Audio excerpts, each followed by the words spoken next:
Soldier, do you need assistance? I'm fine. Just do something for this pain, will you? That's all I'm asking.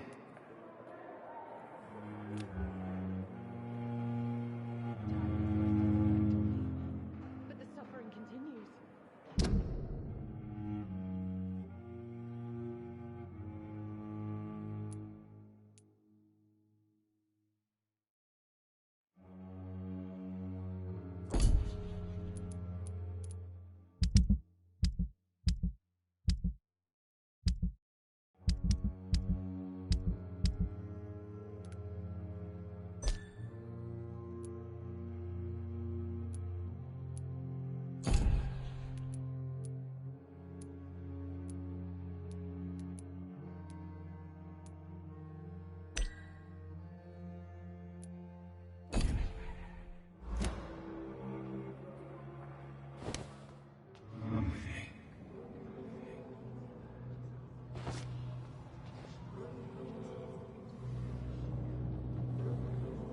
I wish I could be sick again.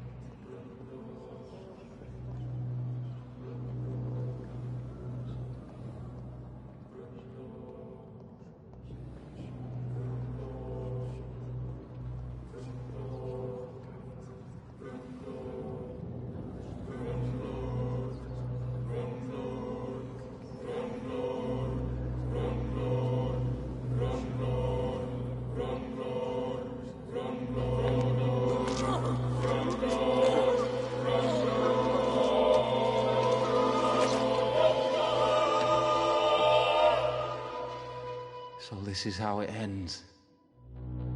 Farewell, my life, you betrayed me, good.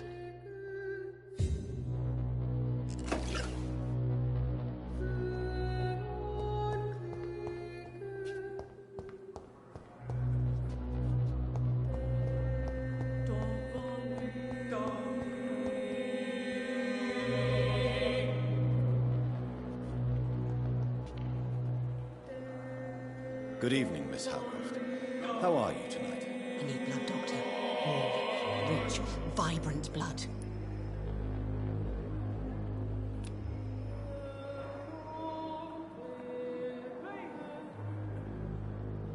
I'll leave you, Mistress of the Dark, to your nocturnal activities.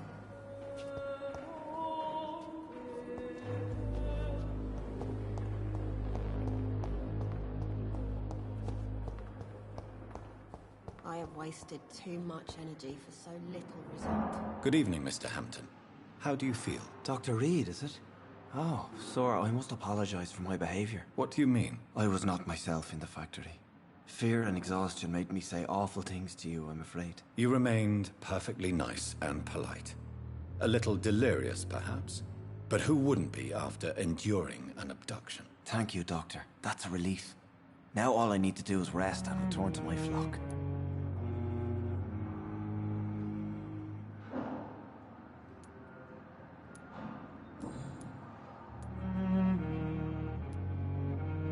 How did you end up in William Bishop's den? I had received alarming news about his recent behavior. I went to his place and he refused to let me go.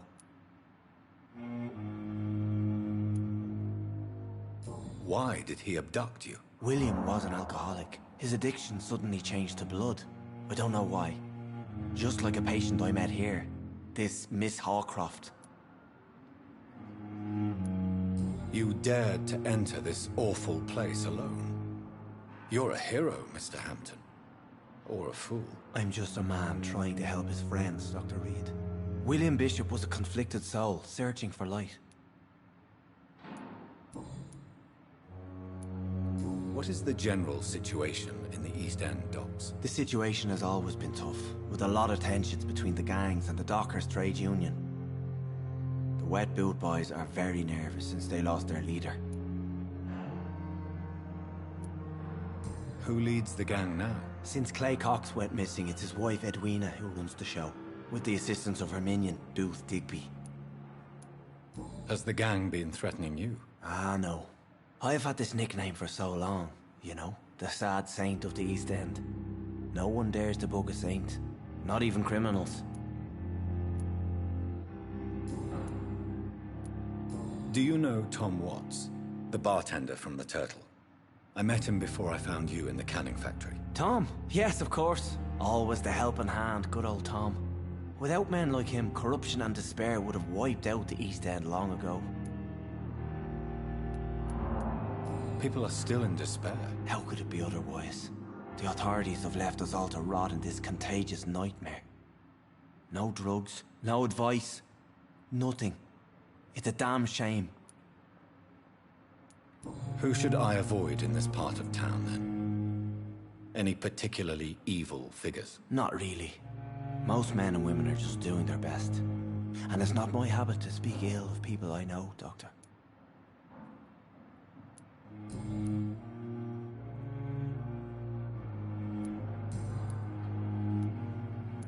Goodbye, Mr. Hampton. We'll talk again later.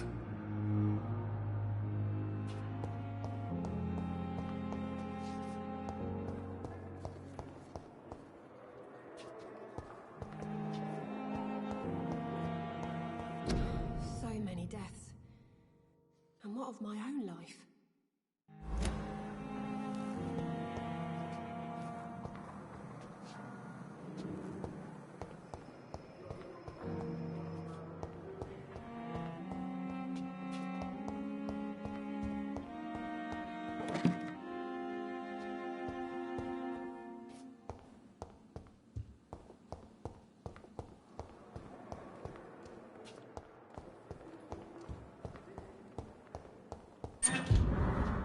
It's locked, all right.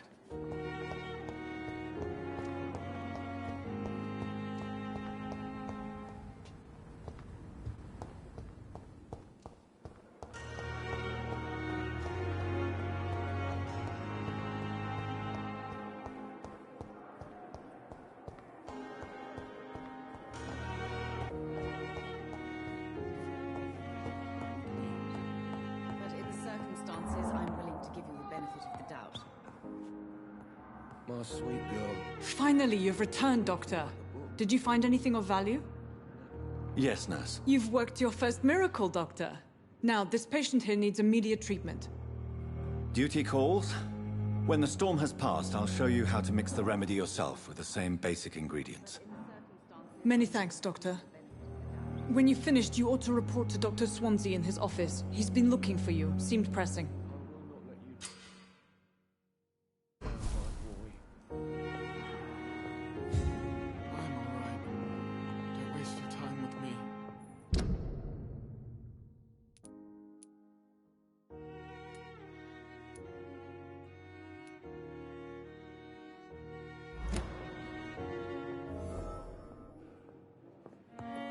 You always need the words to courage.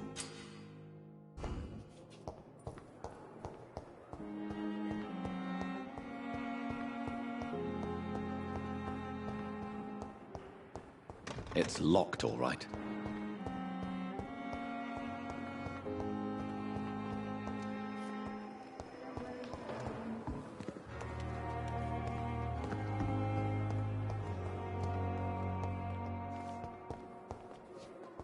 I have wasted too much energy for so little result.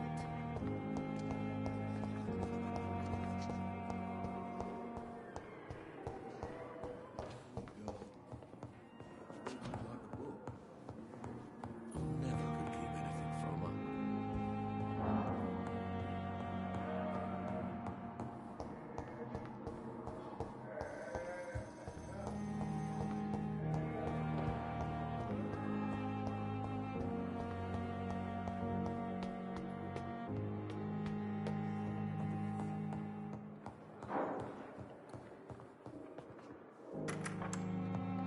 Please, Jonathan, come in. Fascinating, is it not? In the last decade, so many mysteries have been brought to light with our microscopes. The human body, biology's penultimate frontier. The more we explore its boundaries, the less we're able to trace a clear line between life and death. You, my friend, have a foot in both countries. The view must be vertiginous. It's at least as vertiginous as chatting about vampires with you, I would say. This must be all so new to you. This area of town, the hospital, a brand new life. How stimulating it must be. I wish I could share your enthusiasm, Dr. Swansea, but my condition defies scientific categorization. Undead? Unalive? Immortality defies logic. I cannot express my thrill at this serendipitous turn of events. The world's most eminent specialist in blood transfusions, a vampire. One might say a gift from heaven. I'm a dead man. I was murdered. Now I'm a murderer. Tell me how this is a gift. Forgive me. I've been an admirer of your work for a long time, and now you are so much more than a brilliant physician. And please, call me Edgar.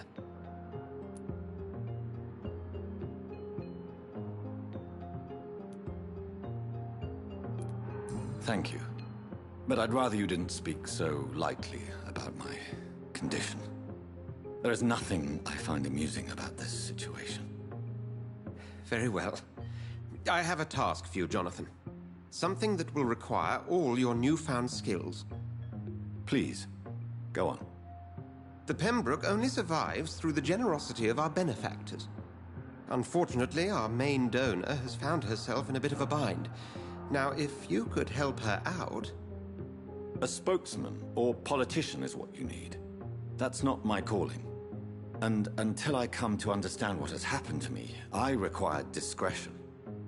Discretion is in order, Jonathan. Lady Ashbury has recently received rather indelicate correspondence that, if revealed, would jeopardize her position. And you would like me to eradicate this threat? By the stole, of course not. I would just like you to pay her a visit. Her ladyship is certainly near the tents outside, tending the sick. You can't miss her. Look for someone impossibly delicate. Accepted. I'll see what kind of trouble Lady Ashbury is in.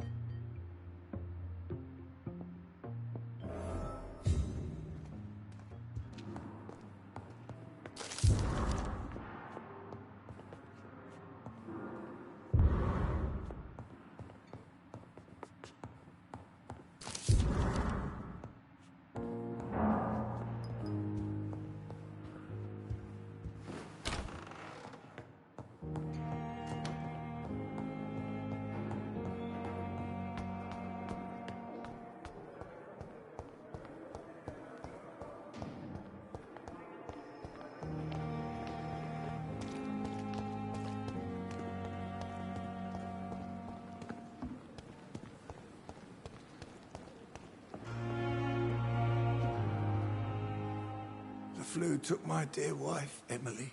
I take comfort knowing we'll soon be together again. Mr. Rainfield, that's no way to talk. You're in good hands here, and we'll be up again soon enough.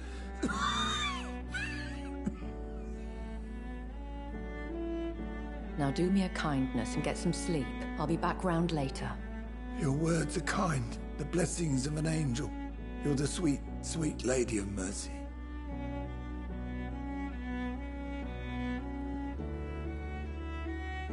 Good evening, Dr. Reed. It's a pleasure to see you again. You seem surprised. Dr. Swansea has brought me up to speed concerning your recent appointment to Pembroke Hospital. You're a the lady who saved me that night, before vanishing into thin air. I remember you from the pub with Dr. Swansea. Indeed. Allow me to introduce myself formally this time. My name is Lady Ashbury. I remember you well, in spite of the brevity of our encounter.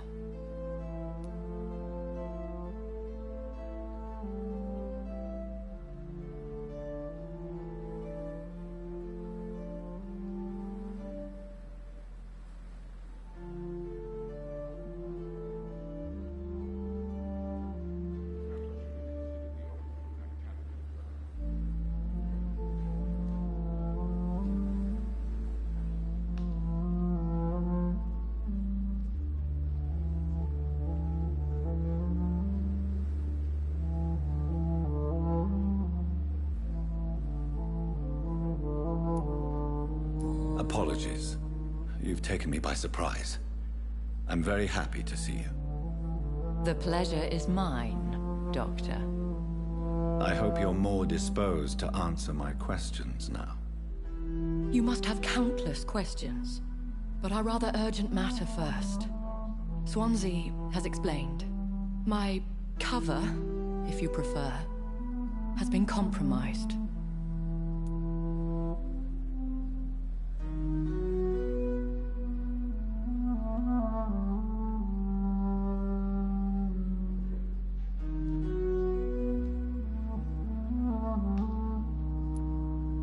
Dr. Swansea has commissioned me to be your agent in this matter.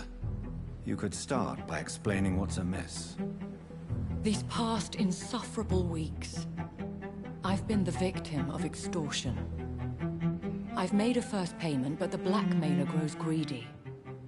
I must refuse his most recent demands. Please continue. Every detail is essential. I'm your man. My embarrassment in this matter is eclipsed only by my shame at having put the hospital at risk. The threat from our anonymous scoundrel is clear. A list of dates. My visits coinciding with the dates of suspicious patient deaths due to massive blood loss.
I'll take care of it. Do you know where I should start? If that was the case, I'd settle the matter myself. You could talk to our local gossip, Harriet Jones. Not a pin drops here without her hearing about it. I'll meet that woman now. My life, as others know, is in your hands, Dr. Reed. I'm sure of your discretion, but I do fear your powers of persuasion will be put to the test. When this is resolved, I'll be your obligé. I'll answer all questions in regards of your condition.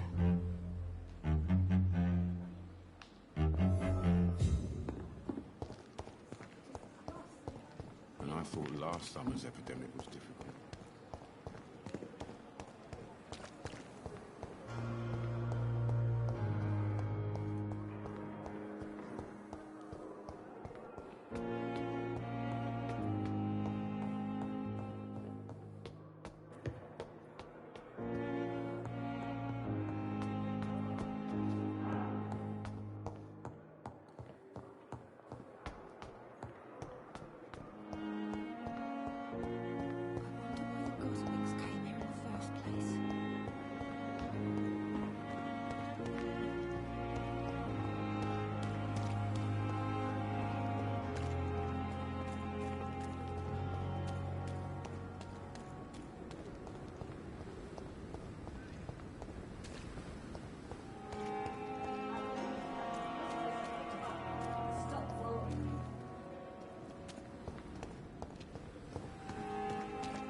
What?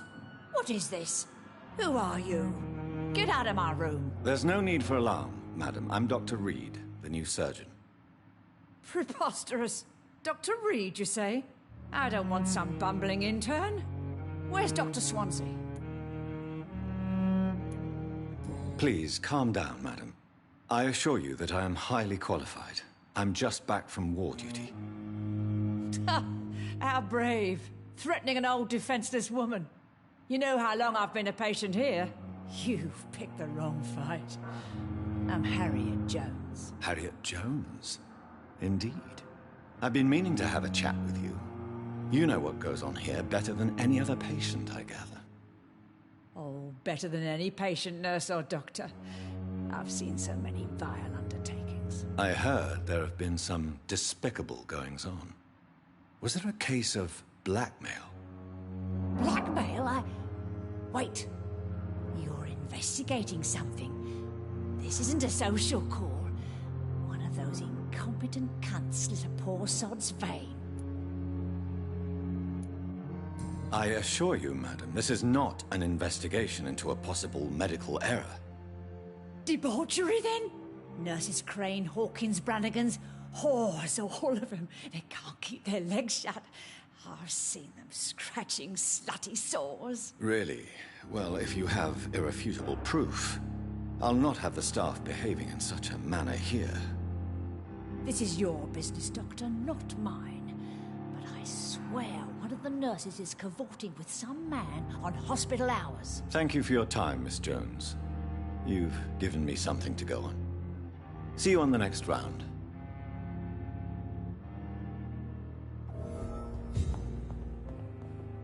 The patients and staff might know something. I'll start my investigation with them.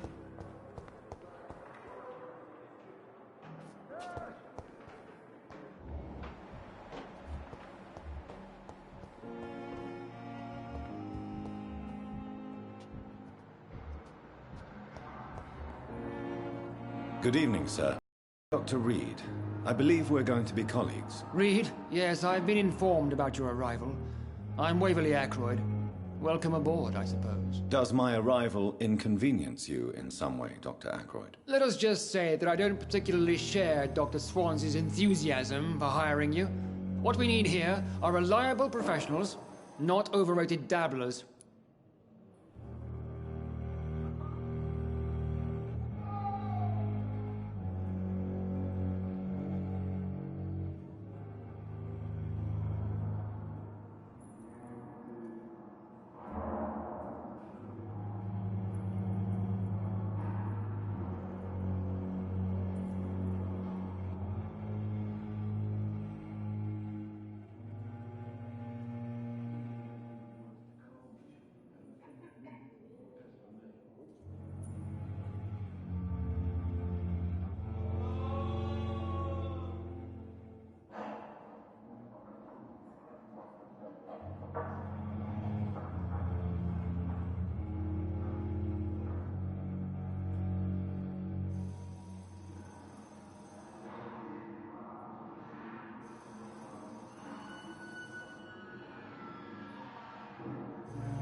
Have you heard about any blackmail going on in this hospital? Blackmail? Nonsense.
Thank you for your time. We'll talk later.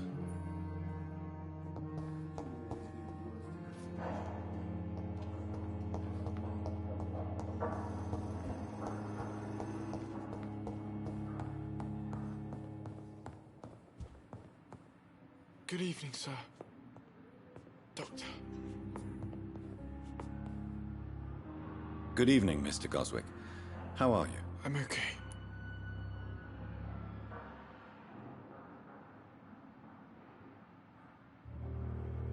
Do you need any help? Thank you, Dr. Reed, but you've done enough already.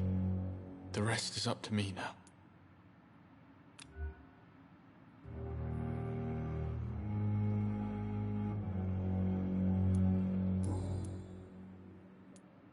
How painful is your throat, Mr. Goswick? So painful I'd rather not talk at all, Doctor.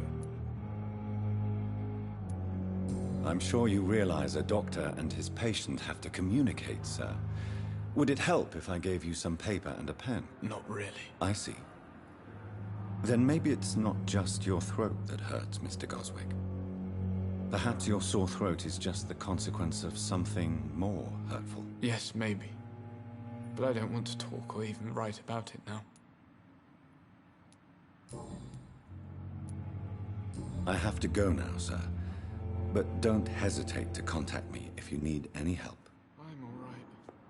Don't waste your time with me.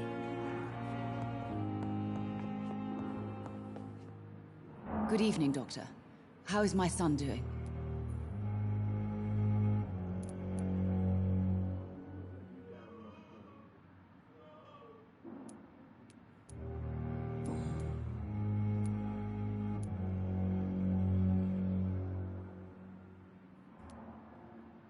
What can you tell me about yourself, Mrs. Goswick?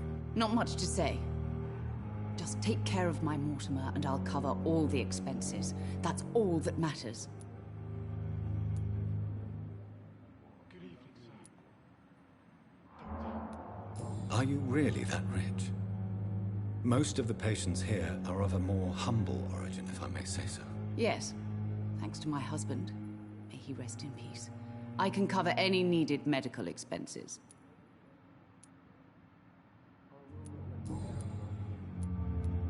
What do you think of your reception here?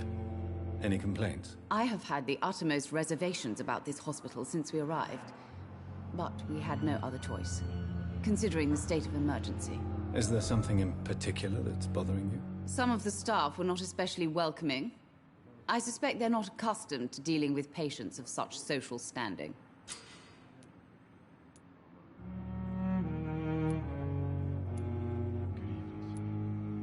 Tell me more about your arrival at the Pembroke Hospital. What gave you such a bad first impression? The ambulance driver was quite rude, for a start. And that nurse, Miss Hawkins, seems to have quite a dubious attitude. What do you mean? She managed to secure a bed for my son despite the epidemic. It was a relief, but it wasn't cheap.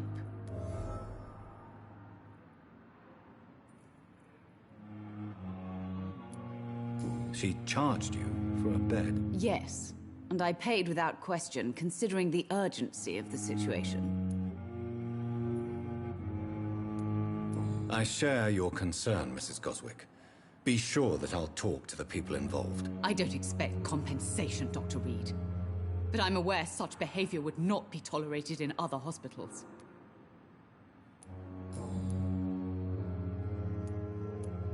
What can you tell me about yourself, Mrs. Goswick?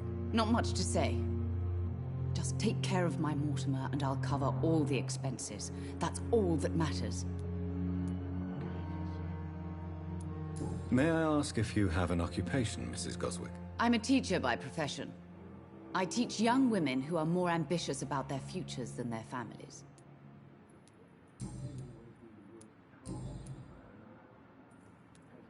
Have you heard rumors of blackmail going on in this hospital? Dr. Reed, are you trying to take advantage of me? Of course not, Mrs. Goswick.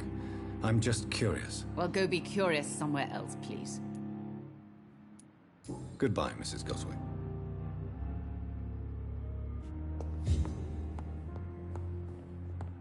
My sweet girl.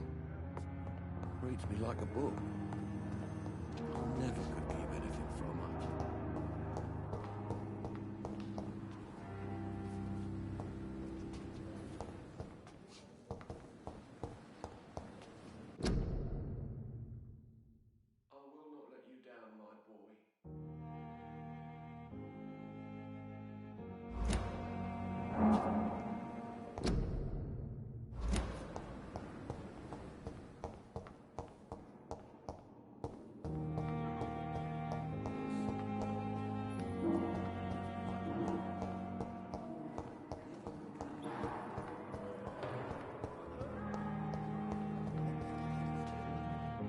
Good evening, nurse. Good evening, Doctor. I don't think we've been introduced yet. My name is Pippa Hawkins. And I'm Dr. Jonathan Reed. Dr. Swansea has recently offered me a position in this hospital. Well, it's a euphemism that your help will be appreciated, Doctor. What can you tell me about the strange man visiting one of the nurses during her shift? Let me guess. You spoke with that old shrew, Harriet Jones. Do not pay attention to her, Doctor. She's full of fanciful tales.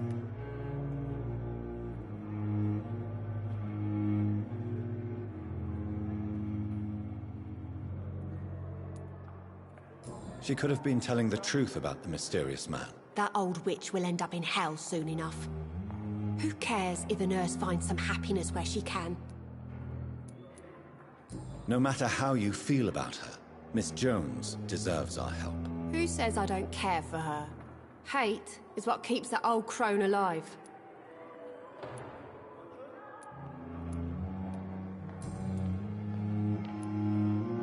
What can you tell me about the strange man visiting one of the nurses during her shift? Let me guess. You spoke with that old shrew, Harriet Jones. Do not pay attention to her, Doctor. She's full of fanciful tales.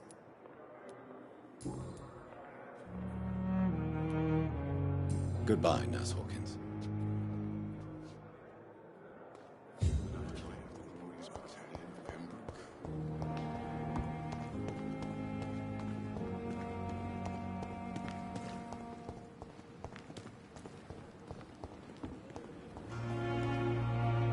Good evening, Nurse Brannigan. Good evening, Doctor. Have you seen a strange man visiting any of the nurses here? I've never heard of such a thing, Doctor.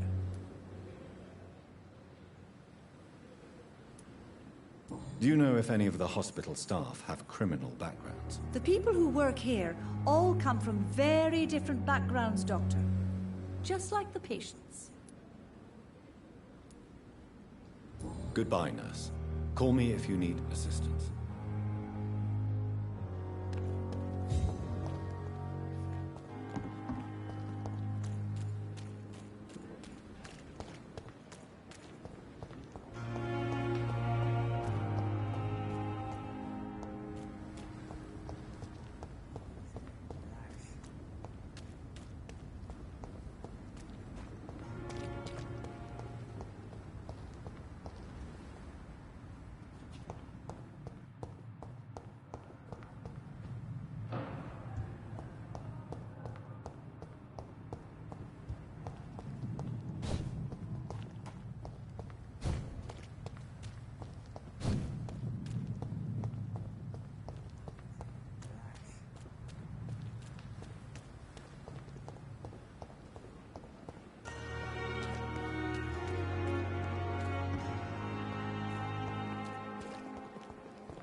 Agenda, sir. How long's it going to take to fix me properly? A month? A year? You have the right to disapprove of our methods, and you will kindly apologize. Good evening, Doctor. I believe we're going to be working together. Dr. Reed. Dr. Swansea informed us of your arrival, but I could not dare to believe we'd have such good fortune. Such an honor, sir. Thank you. And you are? I am Thoreau Strickland, Dr. Thoreau Strickland. I'm a great admirer of your work, Dr. Reed. Have you heard any talk of blackmail going on in the hospital? If you're running some official inquiry, you had better question the patients. They know more than the staff, especially old Miss Jones. Goodbye, Dr. Strickland. Don't waste your time with me. Good evening, Mr. Fiddick. Good evening, Dr. Reed. Any news about my operation?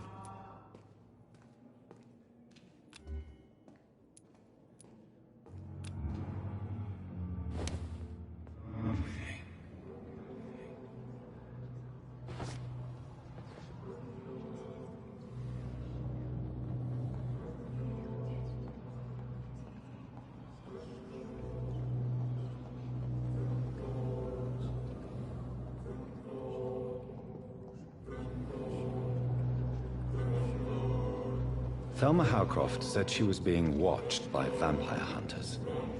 Where are they hiding? I should investigate.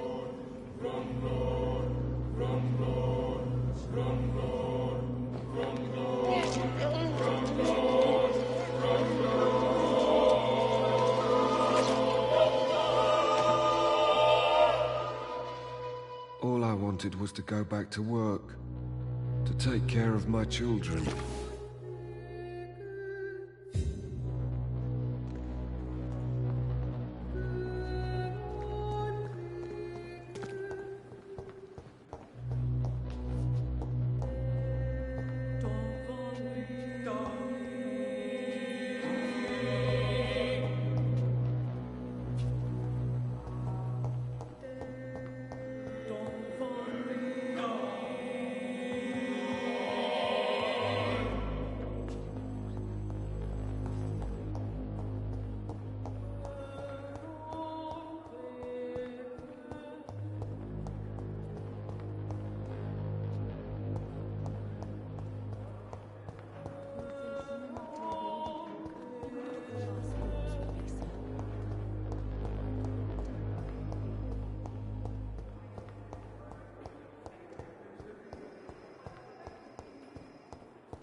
I met him in New York once. If only there were more of us, with less resignation and more determination.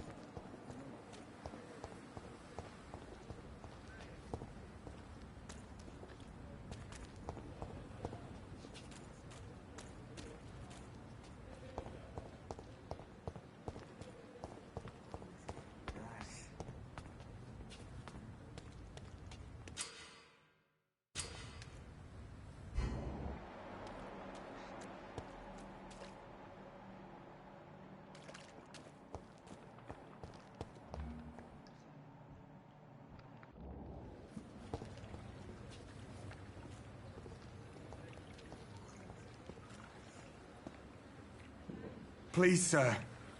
I need help bad. What's going on? I'm Blight, sir. Newton Blight. I've lost my mate. Can't find him anywhere. I'm Dr. Jonathan Reed from the Pembroke Hospital. Please, calm down and give me more details. Oswald and myself were both infantry, sir. We were en route for the hospital, but we had a disagreement. And Oswald ran off towards the canal. How long have you been searching for him? I can't go there. Too many rats by the water. Fucking rats. Can't stand them since the war, sir.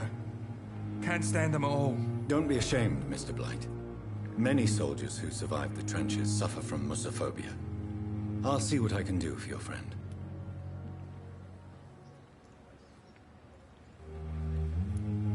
Where was your friend the last time you saw him? He went down by the canal. He didn't want to go to the hospital. I think he went to the sewers on purpose. So I couldn't go after him. I have all the information I need for now. If I find anything out about your friend, I'll let you know as soon as I can. Thank you, Dr. Reed.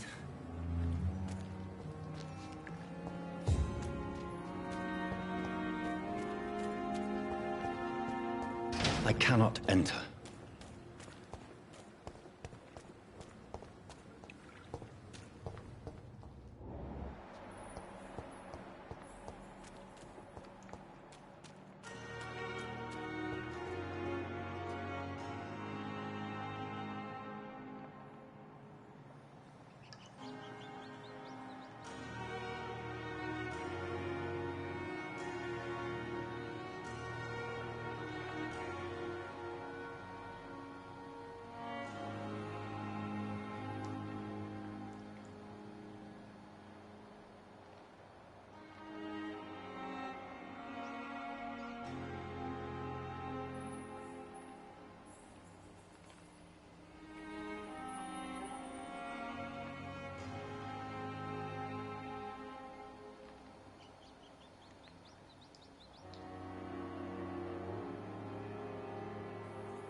Sir, step away!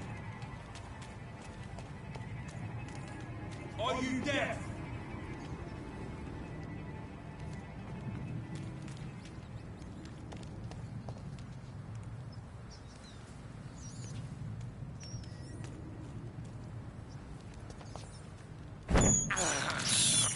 I can't believe I'm doing this.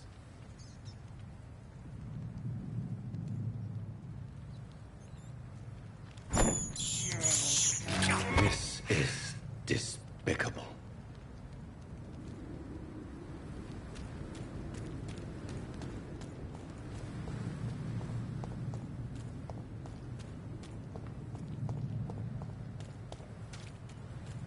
Go back home, idiot!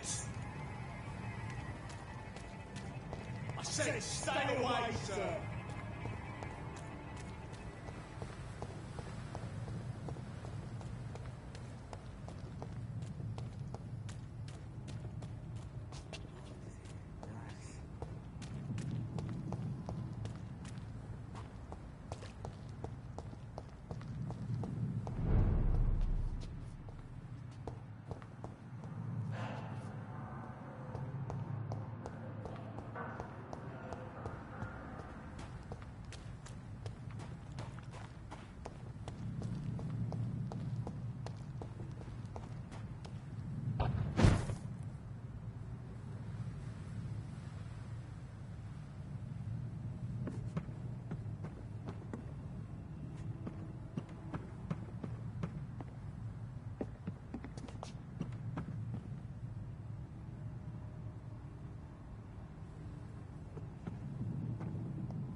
It's locked.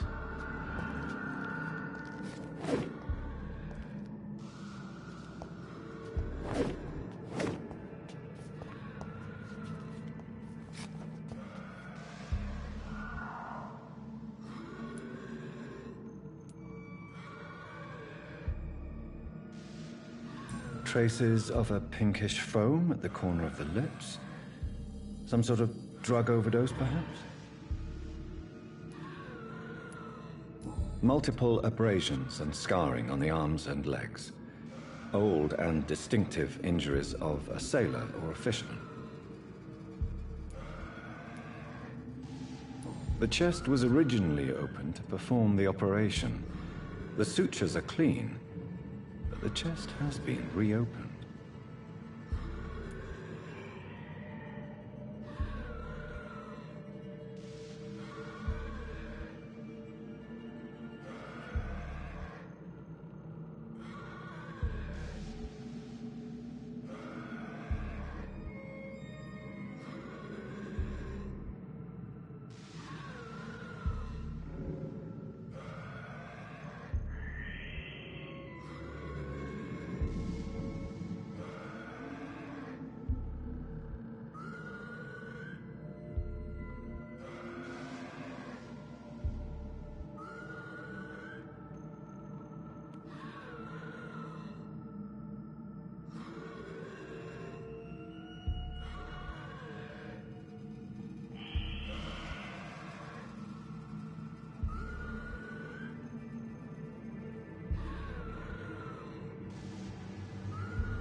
A puncture over the left lung, possibly a chest tube insertion. Not the cleanest work, but I think it was successful. Signs of internal bleeding. So, Dr. Tippett's anesthetics were incorrectly dosed, causing the patient's death. And then, he tried to operate on him again. Tippett has made an egregious error. It's time we talked.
Good evening. I'm Dr. Reed. Always a pleasure to meet a colleague, sir. Especially when he was supposedly dead. A colleague? Are you a doctor too? Not anymore, sir. I used to be Dr. Rakesh Chadana. Now, I'm just Mr. Chadana, pawnbroker and humble guardian of this morgue. What do you mean, you used to be a doctor? Was your license revoked? No, sir. It is just that I like to be precise. I run a little pawn shop while taking care of the dead. But I used to be a real doctor.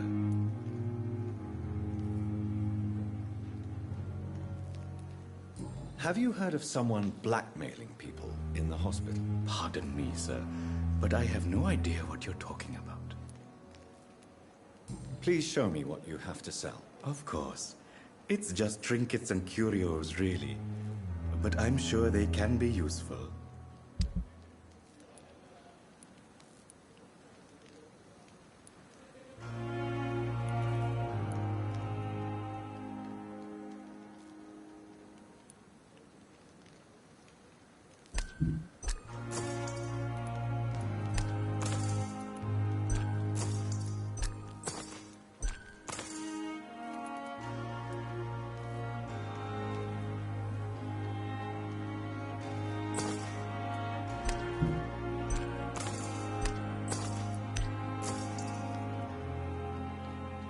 Never ceases to amaze me how you, the dead, seem peaceful and lost at the same time.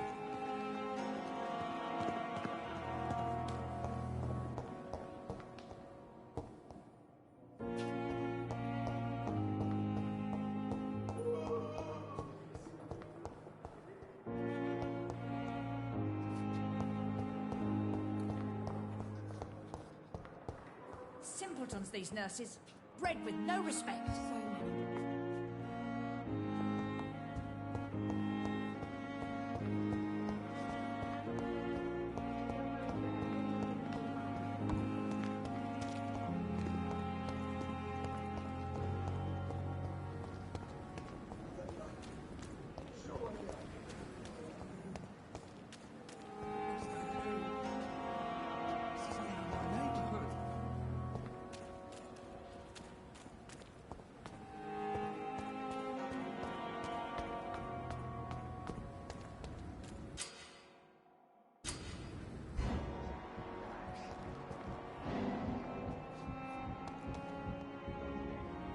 You're sure you don't come back with me?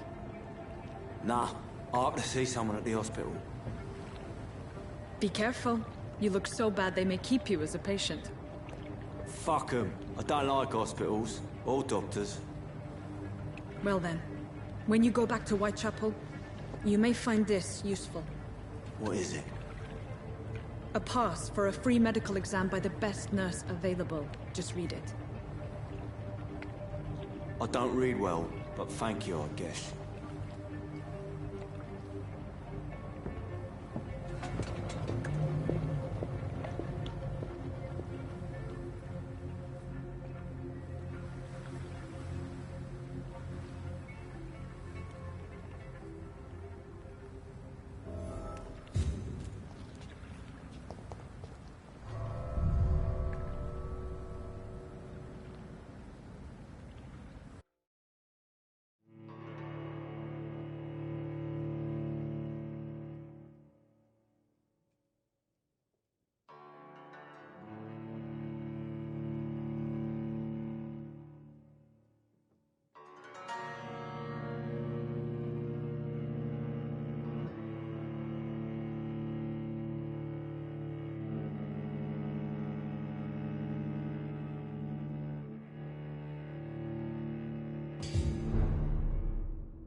This man has been savagely attacked and dragged to the floor.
I can't breathe! I can't breathe!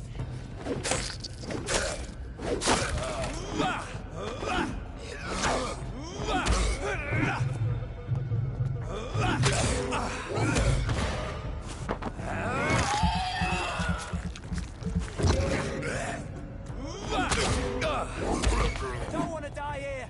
I want to see the sky! Feel the...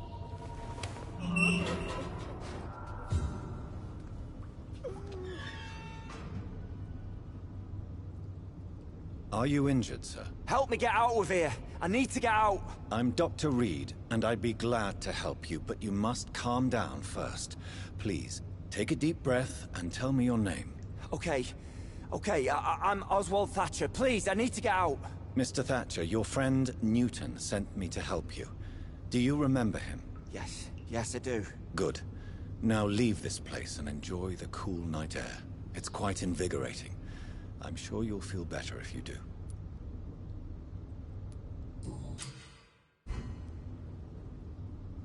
Are you sure you're all right, sir?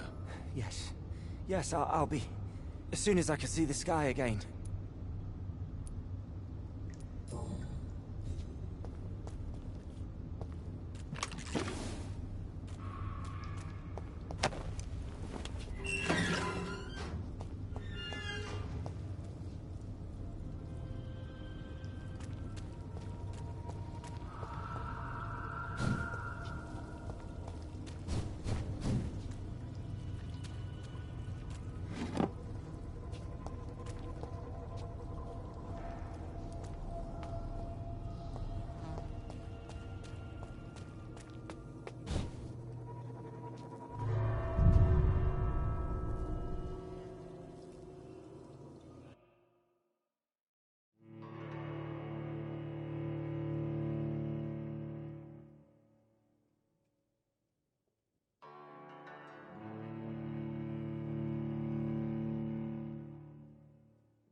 This is an impressive knife. There's a name engraved on the metal. Clay. What kind of man puts his name on a knife?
Are you sure you're all right, sir?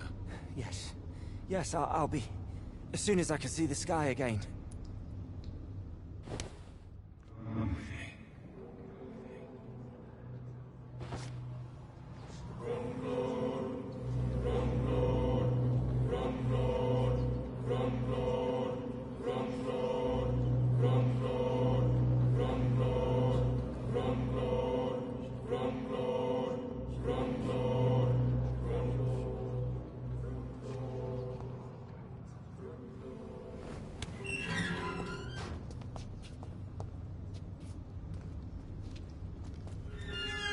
Are you sure you're all right, sir?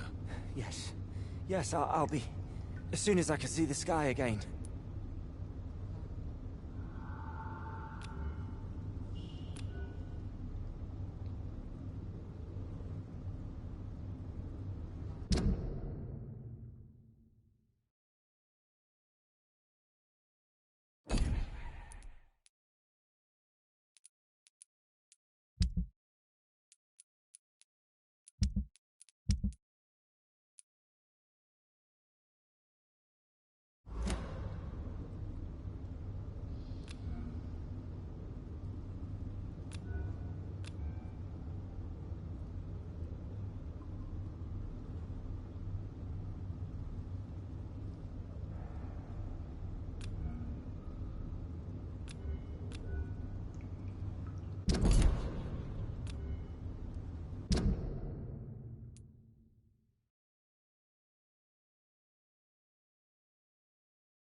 What sort of creature is this?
Here's what's left of him. Not a lot to check, but I should anyway.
Some voucher for a free checkup in Whitechapel. What is Nurse Crane up to? I really must find her.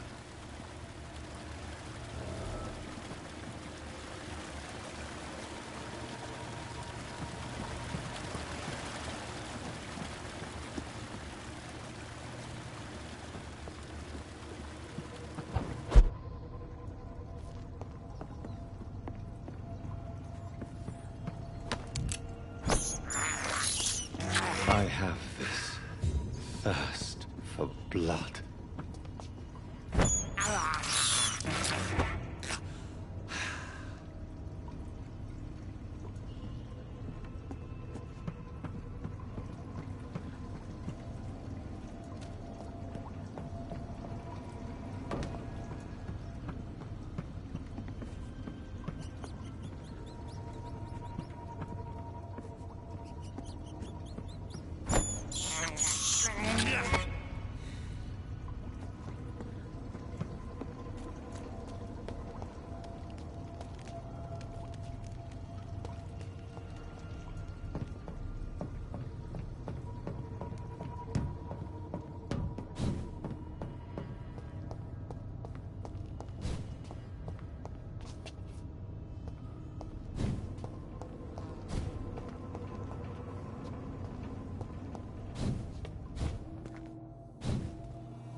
It's locked.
It's locked, all right.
Good evening, Miss Howcroft.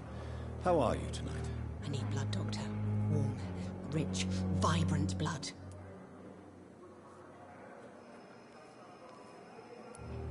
I'll leave you, Mistress of the Dark, to your nocturnal activities.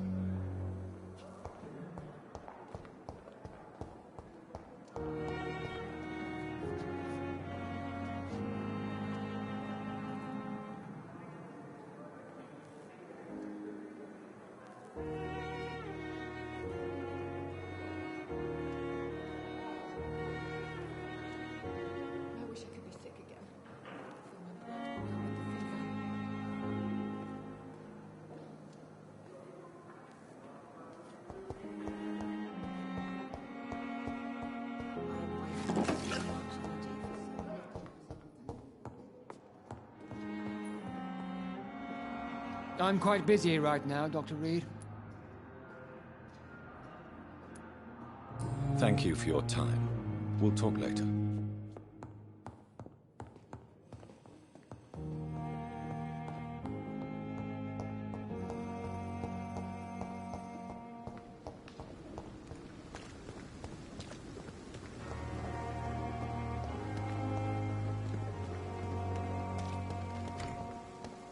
I'm sorry you ended up playing road.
got one of them!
Snap it, Leech!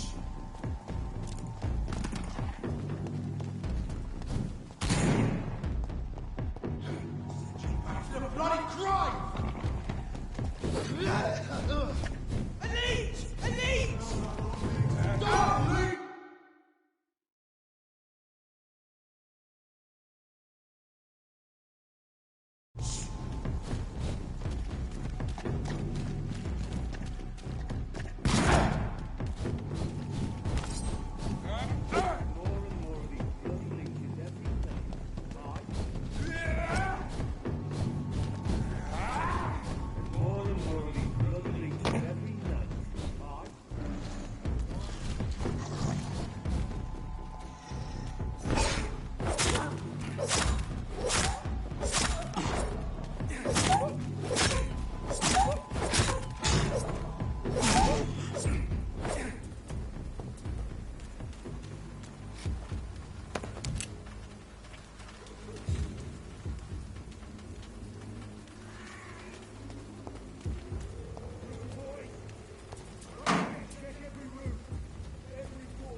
More and more of these bloody legions every night.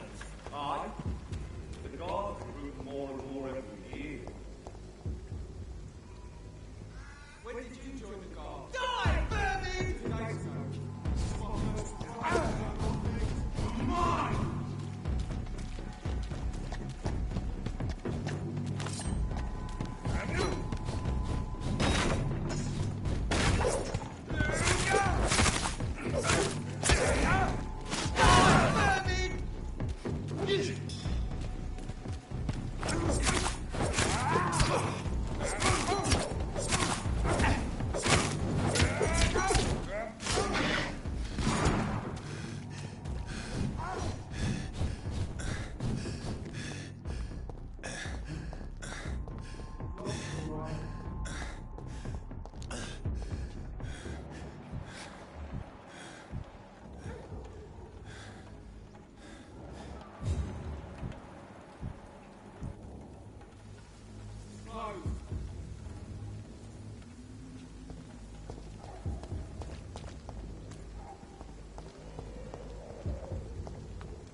This is no place for a gentleman. Didn't you hear? It's a leech! Kill it!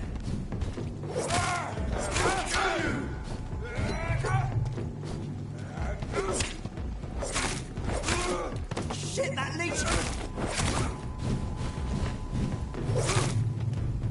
Die, Bernie!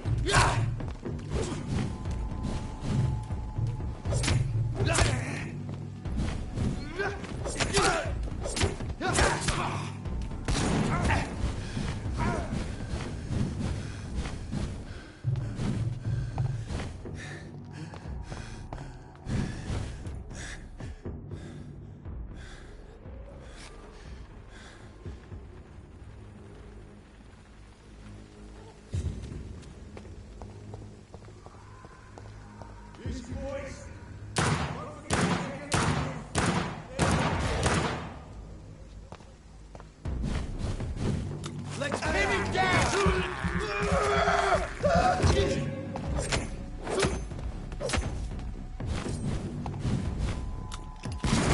I'll kill you!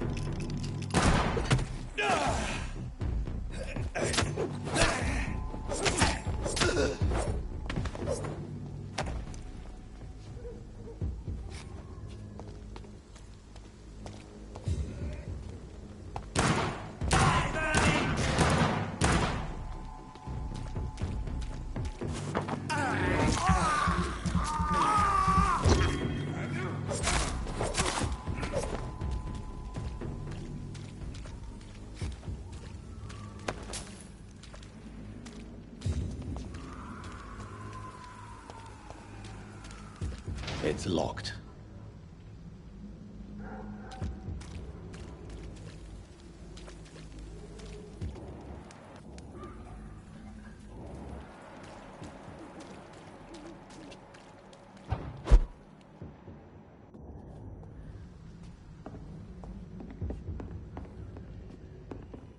I cannot enter.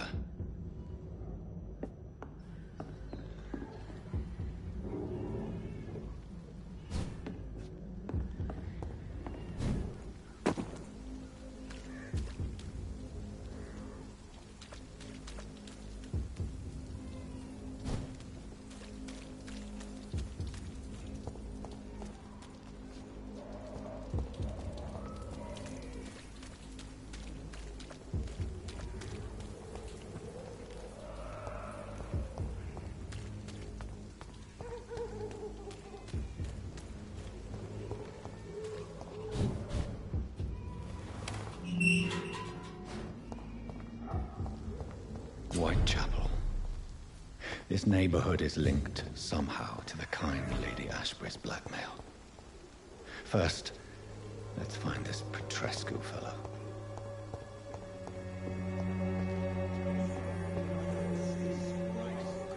Fuck you all! Fuck it all! Stop it now, Albert! Stop it!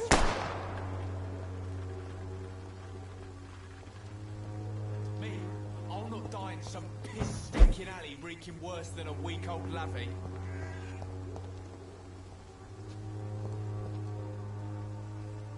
Are you all right? The body. I don't even know if he meant to miss. If you've been hurt, I can help you. I'm a doctor. Name's Albert. Remember it. Now bugger off. I found the recruiter you were expecting. He's dead, but he carried a note. The Wet Boot Boys have accepted your application. I knew it! I told you I was tough enough. I'll be free soon.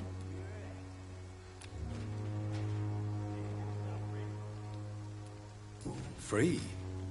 You may soon find out that you have simply traded one set of shackles for another. You're all fancy words, none of which concern me. Go worry about someone else. I'm fine and I've a future here. Do you know Nurse Dorothy Crane from the Pembroke Hospital? If you know anything about her, I'd appreciate it. Never heard of her. She's pretty, I'll keep an eye out. Goodbye, young man. I won't end up another drunk arsehole littering the streets. Not me.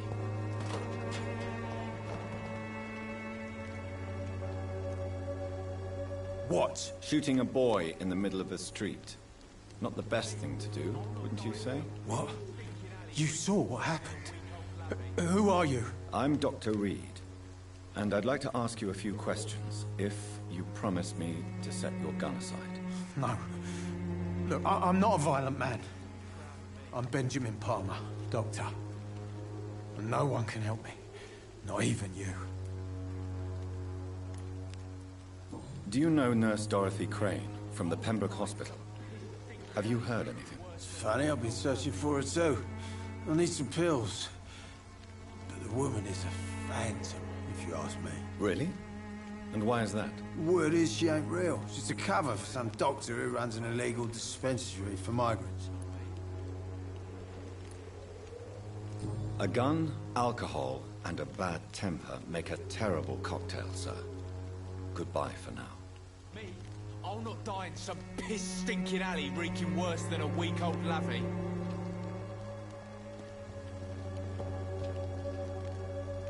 Good evening, Benjamin. Can I help you? I'm afraid not, Mr. Reed.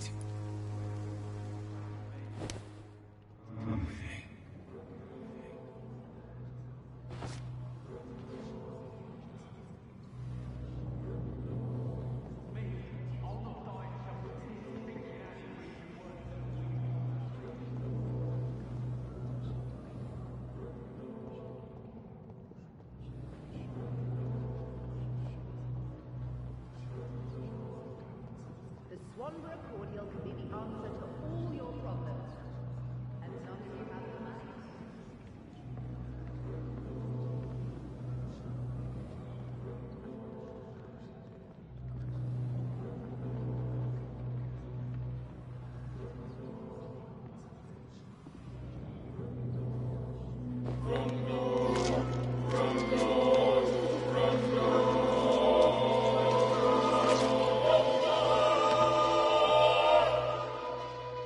I'm not afraid anymore.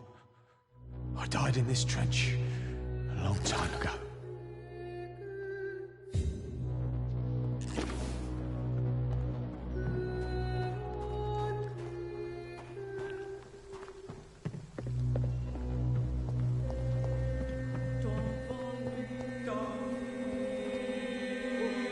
Good evening, miss. Good evening, sir.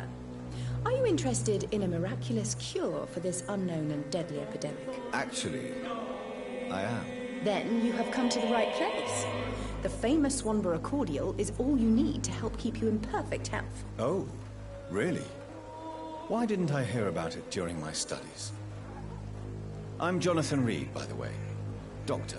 Jonathan Reed. Ah, my brother has spoken of your research, sir. I'm Loretta Swanborough, and it's always a pleasure to meet a fellow healer.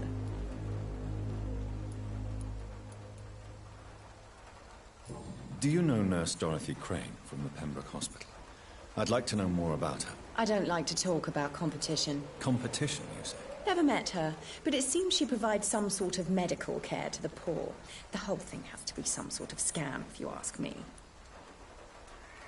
I'd like to see what kind of medicine you're selling.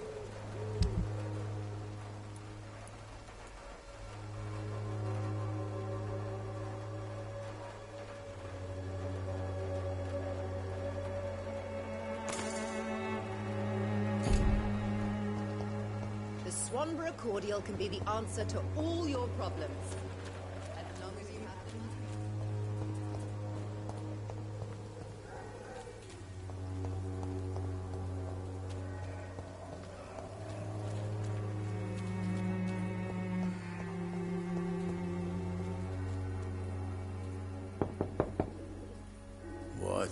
What do you want? Leave me alone. Good evening, sir. I'm Dr. Reed. I'm looking for Nurse Dorothy Crane. There is no Dorothy Crane here. Now goodbye. I'm afraid this medical leaflet says the opposite, sir. Really?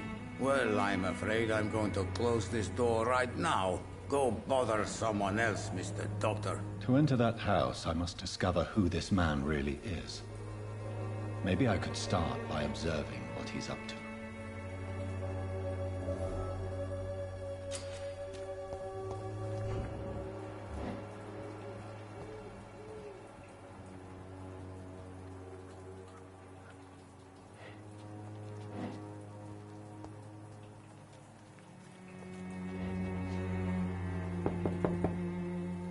I will return later.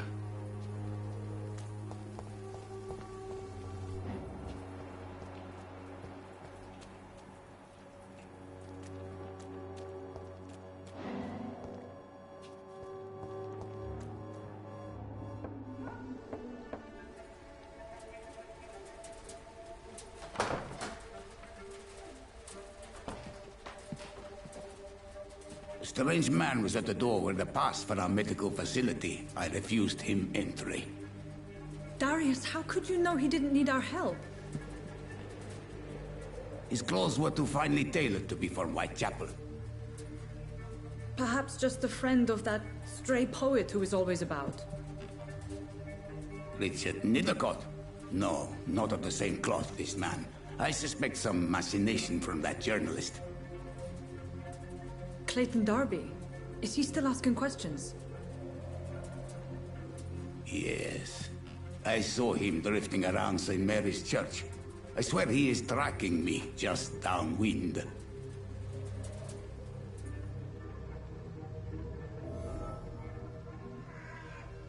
I must talk to that journalist or the poet. They must know about Darius.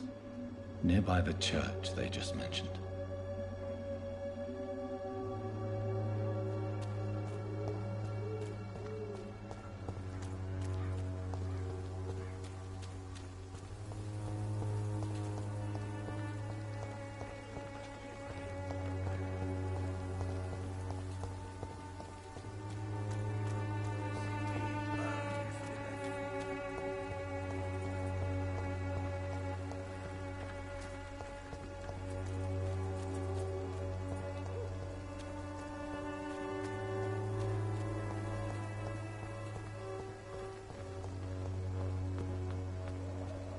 Joe, please, I don't have your money. Come on, Barrett, you know the game. You pay for peace of mind. Can't you just look the other way this week, Joe? Come on, we can sort it out, right? You are blinded by your false faith, imprisoned by your daily routine.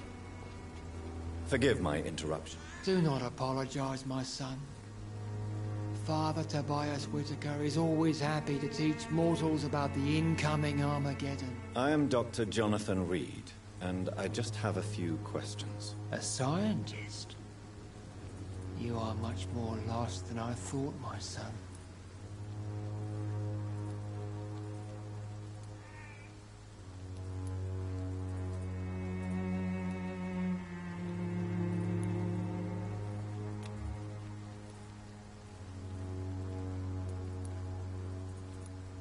I have heard enough for tonight. Goodbye.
Good evening, miss. I'm Dr. Reed. I'd like to ask you a few questions. I know what you're thinking. A tall stranger who meets a girl in the street at night. It reeks of the penny dreadfuls. But I mean you no harm, truly.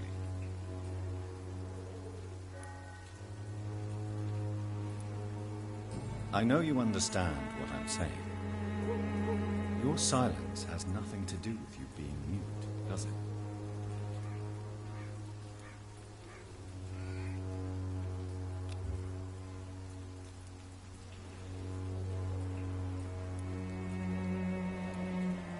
Very well. Goodbye, then.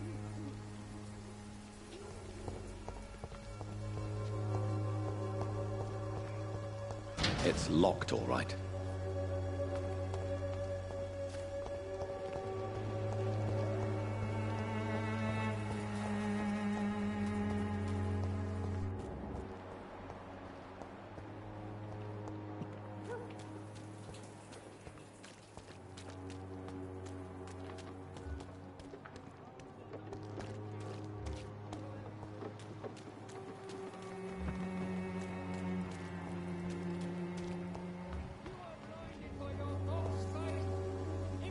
Don't be shy, handsome.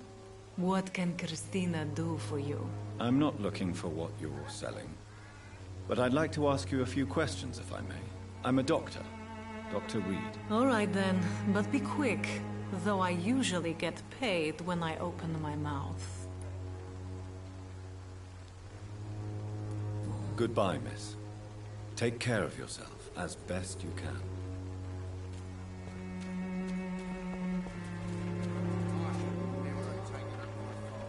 Excuse me, sir. I have a few questions for you. Another journalist? I didn't answer the first one, so piss off! I'm not a journalist, I'm a doctor. A doctor, you say? It's quite a rare breed in this part of town. Really? But still, here I am. Dr. Jonathan Reed, at your service. I'm Joe Peterson to some, but Colossus Joe to most. And I don't remember asking for your service, sir.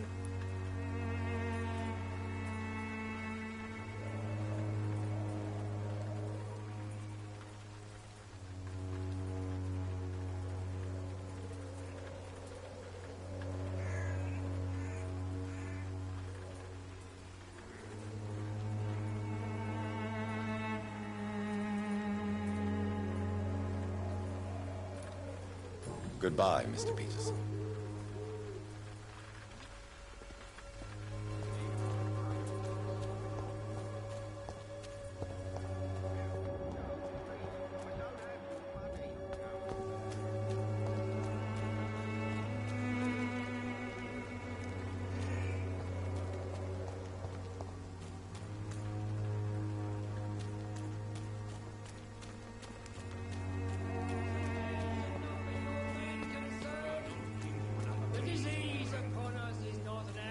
Of nature, but the punishment of a divine will.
Good evening, sir.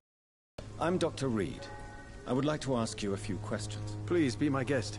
Although I may not be the best informant regarding this part of town, my words speak about that which the eyes cannot see. Really? Are you an artist of some kind? I'm a poet, sir. Richard Nethercott, at your service. May I ask you a few questions about the district? Extraordinary part of town, is it not? I'll be glad to help you, if I can. What can you tell me about an old man called Darius? Darius Petrescu? Yes, I know him. At first, I thought he was only a small publisher. I invited him to publish my work, but his reaction was pretty clear. Not interested in your talent? Darius is an old political activist who takes delight in printing tracts and lampoons. Those communist activities only require mediocre writing skills. I'm looking for Dorothy Crane, a nurse who lives in this vicinity. Dorothy Crane. Oh, I love the name. The Crane of Whitechapel. Sounds very mysterious. But, sorry, no, never heard of her.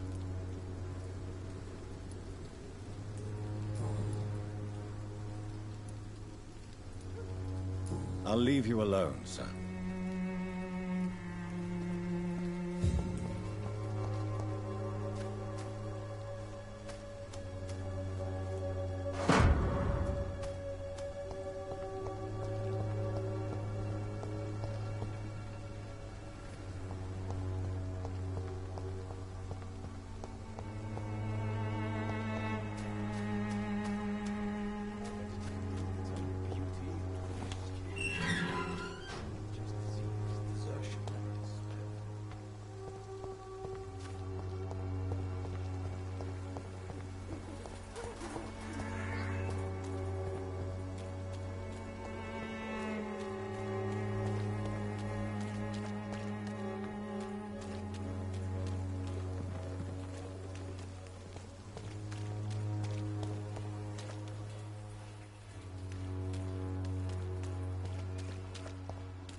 Daily routine. Unable to see the true horror. Craig, one way or another. Please, Joe. How long have we known each other? Welcome, sir. Please, take a browse of my wares. I'm Dr. Reed. I would like to ask you a few questions, if you don't mind. Doctor? Interesting. I'm Barrett Lewis. Usually I don't have time to waste with talk, but at this hour of the night I can hardly refuse. Goodbye for now, Mr. Lewis.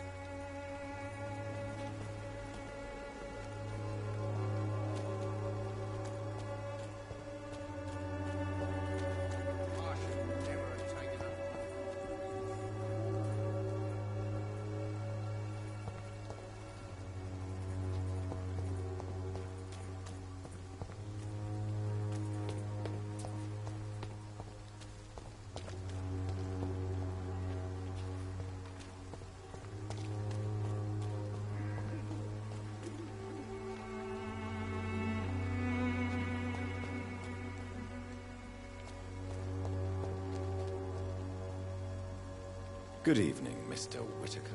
It's Father Whitaker, my son. So, are you still lost in your rational delusions?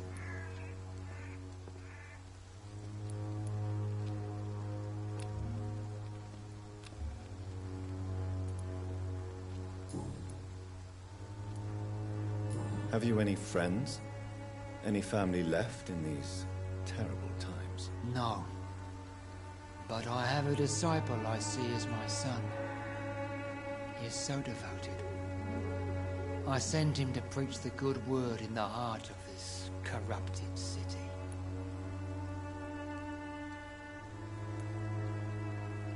Where did you send him? I sent Samuel to the Stonebridge Cemetery, where the pestilence and evil grows night after night. You sent him on some preaching crusade during the epidemic. As a true believer, Samuel will fear no evil while he walks through the valley of the shadow of death.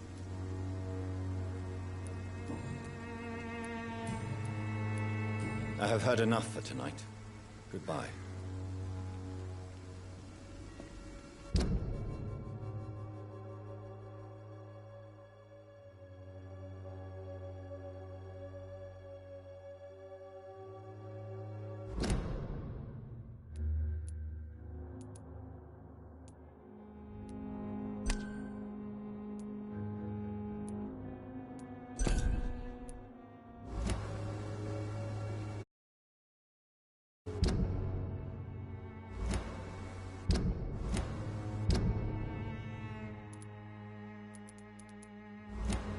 walls of your home will not protect you.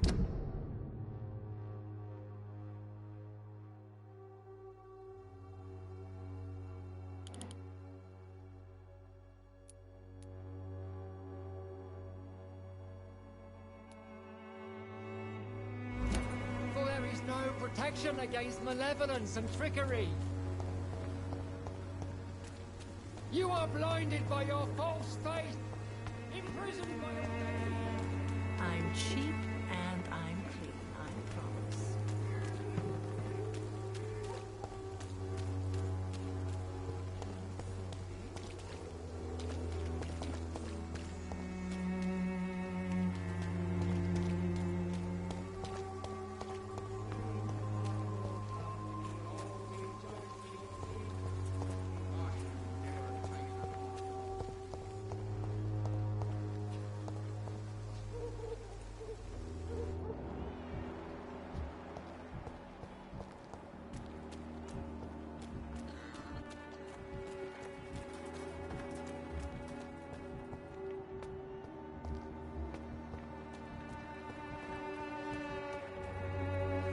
Excuse me, sir. Are you familiar with this part of town? Name's Clayton Darby, reporter. Sorry, I'm new to Whitechapel. But perhaps you could help me since you're a journalist. My name is Jonathan Reed. Dr. Reed, the famous surgeon. I'll gladly help if I'm able, sir. I heard you're investigating an underground medical dispensary in Whitechapel. What do you know about it? Not much, I'm afraid. They are wary of strangers, and I'm not really an acquaintance of theirs. Why do you care?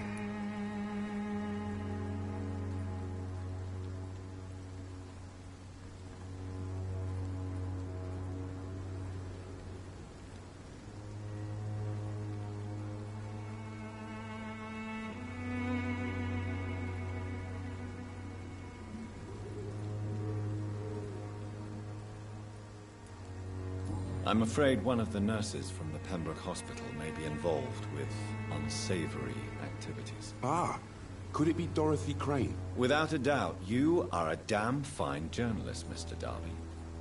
What do you know of her accomplice, a man named Darius? I don't know much about the man. He's very cautious. Never goes out. Doesn't seem to have any friends or family. He never goes out? No. A few days ago, he unexpectedly did. I followed him, but it was just a ruse to keep me away from his house. Really? How do you know? He went to the nearest mailbox, but just before posting his letter, he ripped it up and threw it away.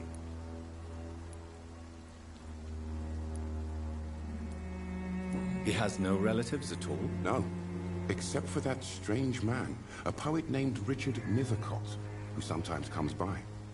Darius would never let him in. Where can I find this Mr. Nethercott? He spends most of his time lurking around Whitechapel, talking to himself or declaring verses. These days, you can usually find him behind the church.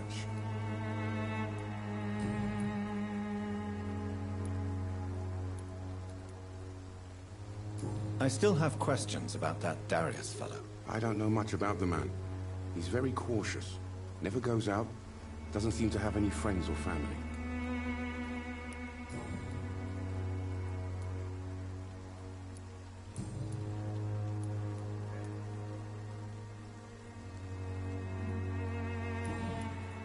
Goodbye, Mr. Darby. Farewell.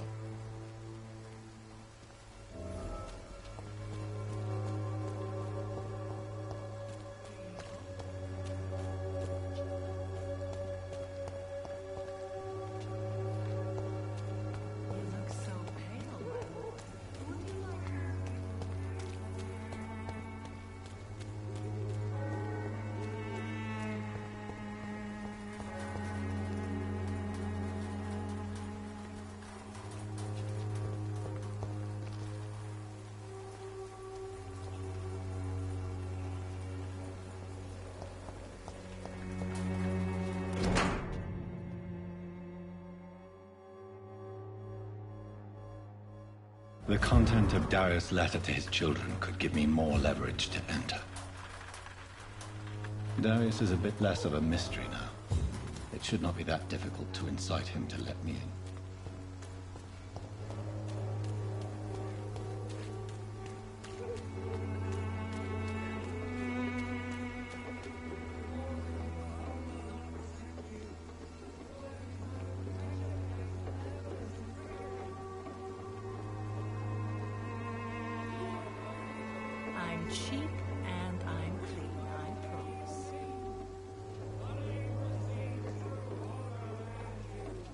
Pay me a glass and I'll be gentle. Pay me a bottle and I'll be nasty.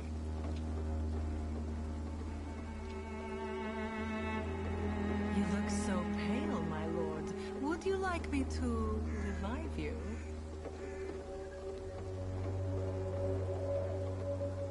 I'm cheap and I'm clean, I promise.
Quality.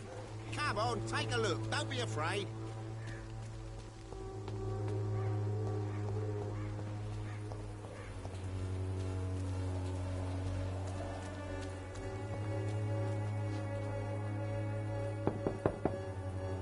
Mr. Petrescu, just 1 minute, please. You again?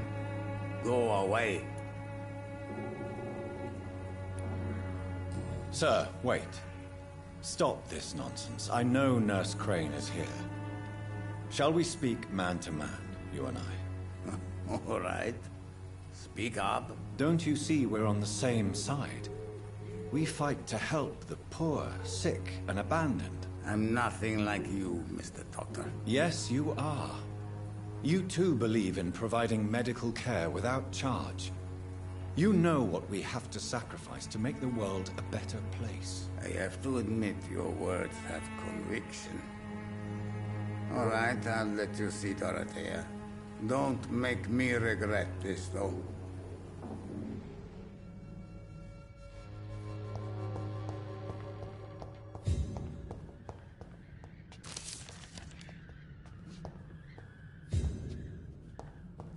It's locked.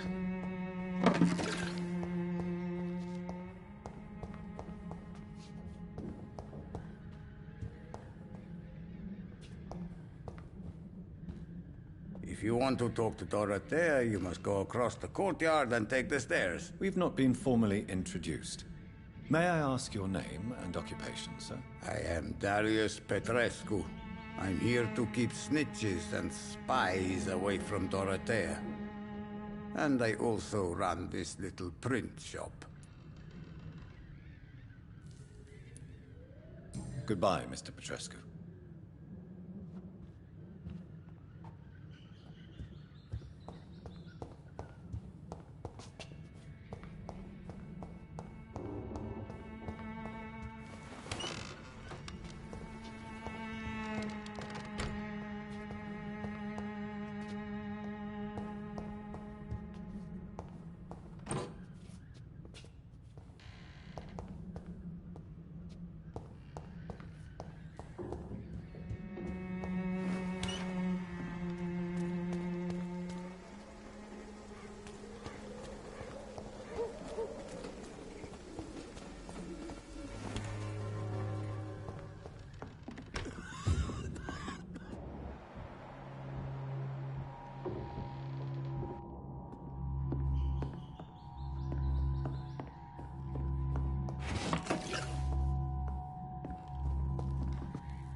need help!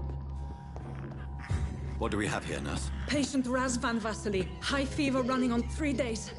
Complaints of dizziness, muscle aches, and head pain. Diagnosed with influenza. Treatment? Aspirin and salicin for the fever and discomfort.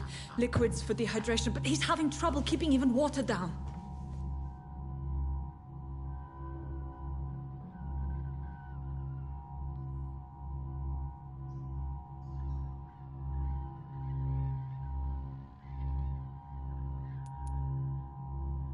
Thank you, nurse. Anything else I should know? He did lose consciousness this morning, but he's never had convulsions like these. He's not convulsing, he's choking. He's not getting any air. Scalpel! Hand me that scalpel! What can I do, Doctor?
I need to perform a tracheostomy. Short pipe. That rubber tube will do.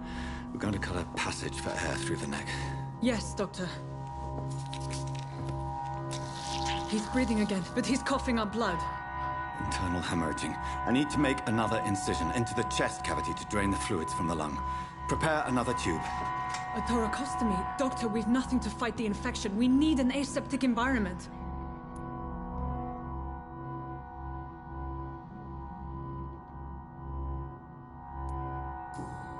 Don't question me, nurse. I need a drain. Now. Yes, Doctor.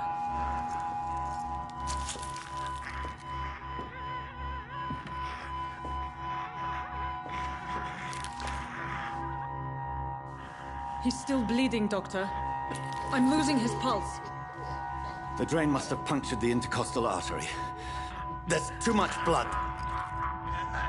Are you all right, Doctor? I can't see.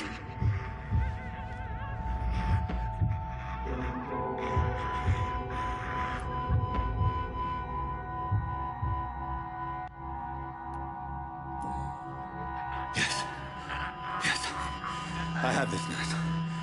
Allow me to finish the procedure alone. I need the room. I'd prefer to stay and see this through. This is my patient, Doctor. I have needle and thread for stitching the wound.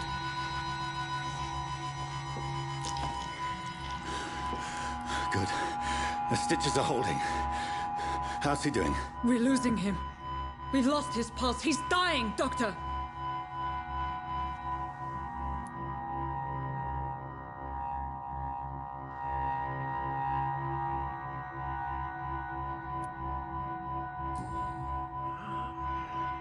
A dose of epinephrine, now. Yes, Doctor.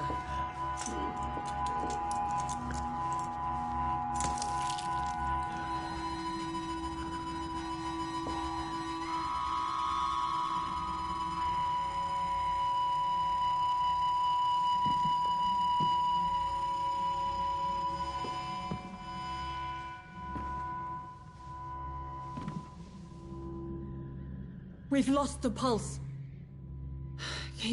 He's gone, Doctor. Nurse, we did everything we could. Truly? Everything you could? Is that how you'll report this in your log? Is this how the war went? Piling up one poor corpse beside the next? This was not an influenza-induced seizure. I've never seen symptoms like these on the continent. Neither have I. But the previous symptoms leading up to this attack were the same, indistinguishable from the epidemic. No. There was something more vile in these reactions. Something primitive. There have been numerous reports of mental breakdowns caused by the fever that accompanies the flu itself, Doctor. Yes, but... I'd best take some samples of the blood for analysis.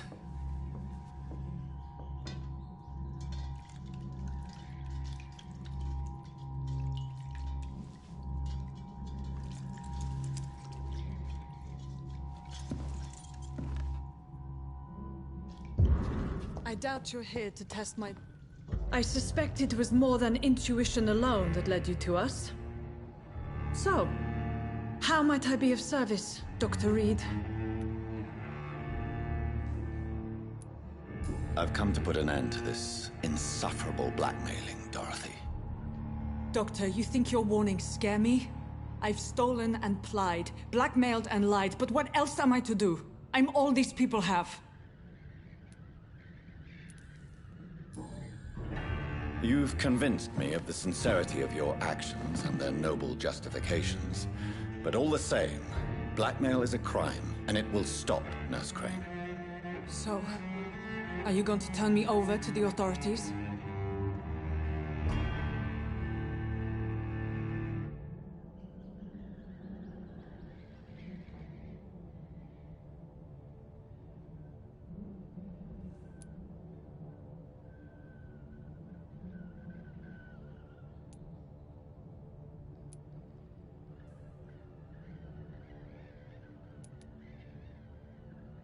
Nurse Crane, there is no question that the work you've done here is extraordinary. but this dispensary is incapable of coping with the outbreak. It's only a question of days before the situation at hand will overwhelm us. I cannot allow it. It's my duty to put an end to this immediately.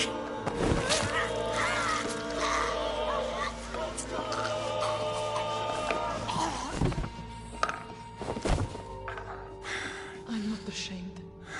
I did what was right. For in the end, I saved lives and you took them. But we had so much in common, Doctor. Don't you see that?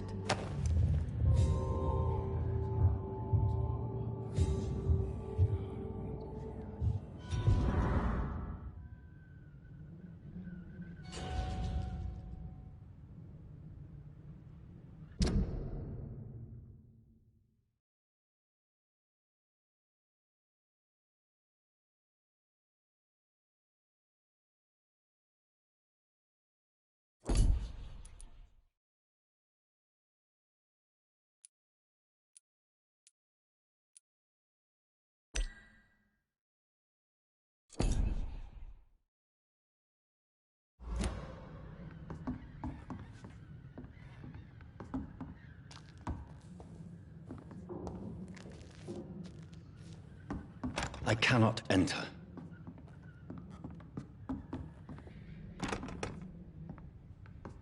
It's locked, all right.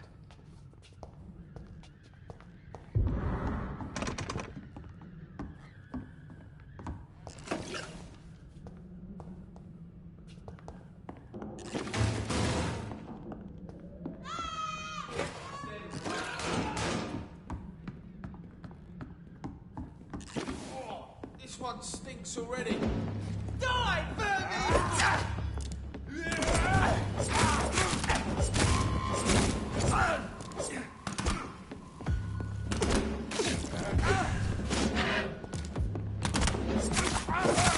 Over there! There's one of them.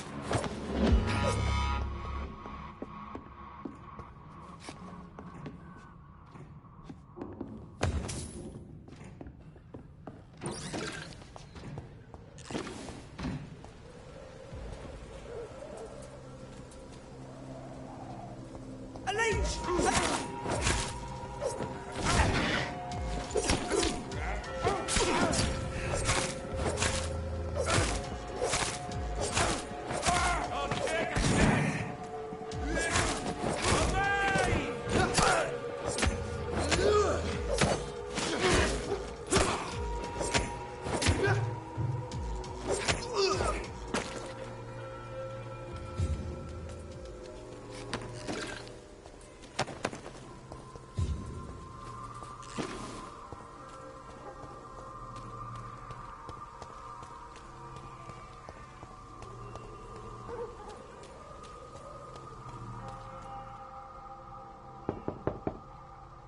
Hello, Mr. Petrescu.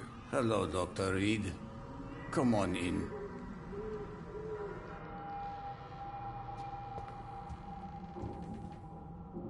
Yes? Goodbye, Mr. Petrescu.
faith again.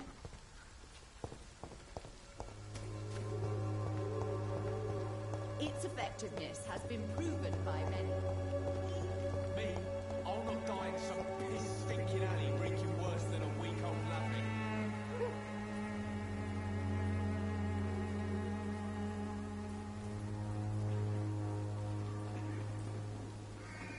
The wet boots will be proud of me.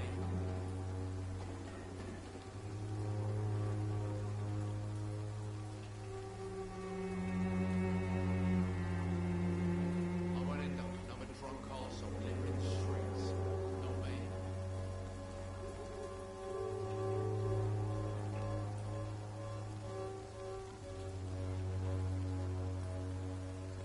Me, I'll not die in some piss-stinking alley reeking worse than a week-old lavvy.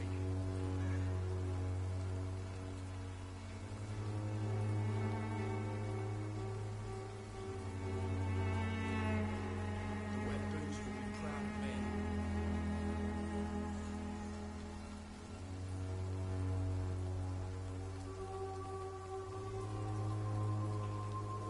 I won't end up another drunk arsehole littering the streets. Not me.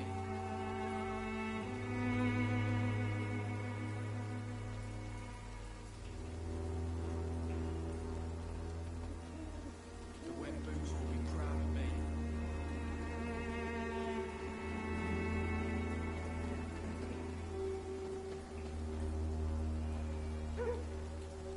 Me, I'll not die in some piss-stinking alley reeking worse than a week-old lavvy.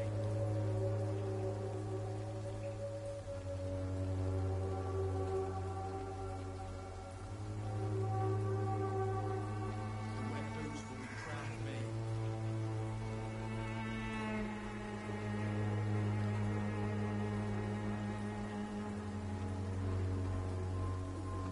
I won't end up another drunk arsehole littering the streets.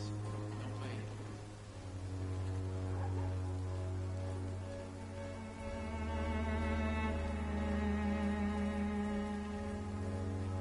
The wet boots will be proud of me.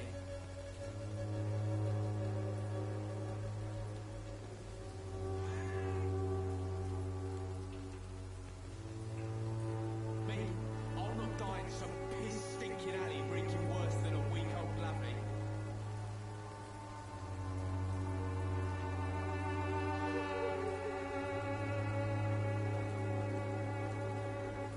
The wet boots will be proud of me.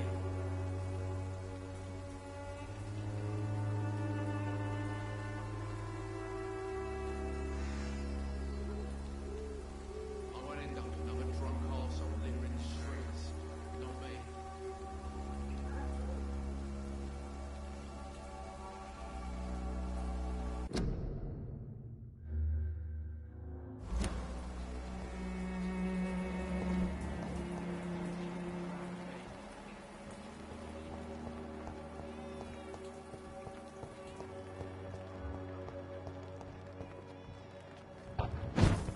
Me, I'll not die in some piss-stinking alley reeking worse than a week-old lavvy. How are you, boy? I'm not your boy, all right? Now piss off. Do you need assistance? Please. Feeling tired these days. There you go. Let's hope nobody steals it from you. Very funny.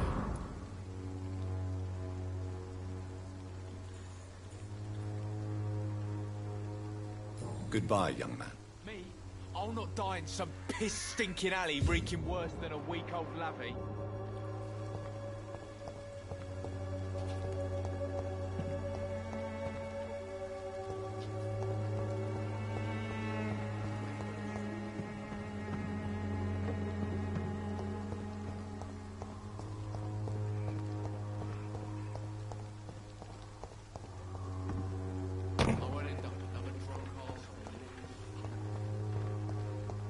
It's locked.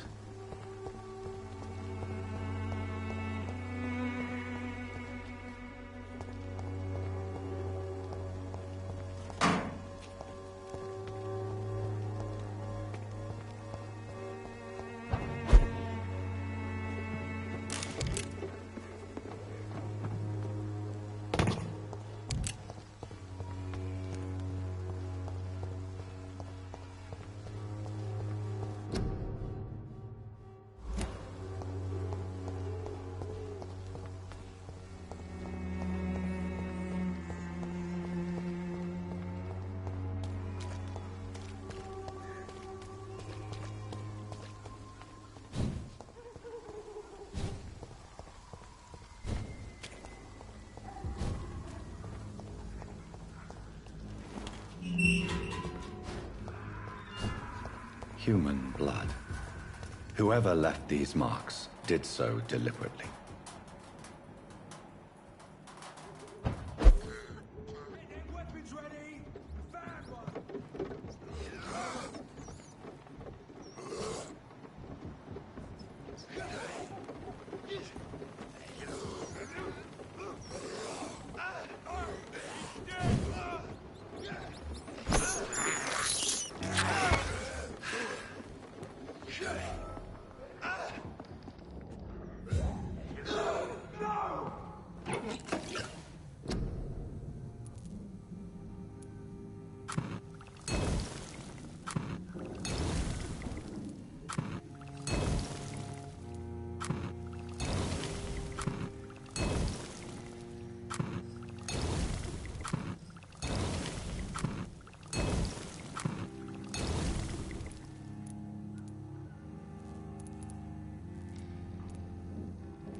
can't believe I'm doing this.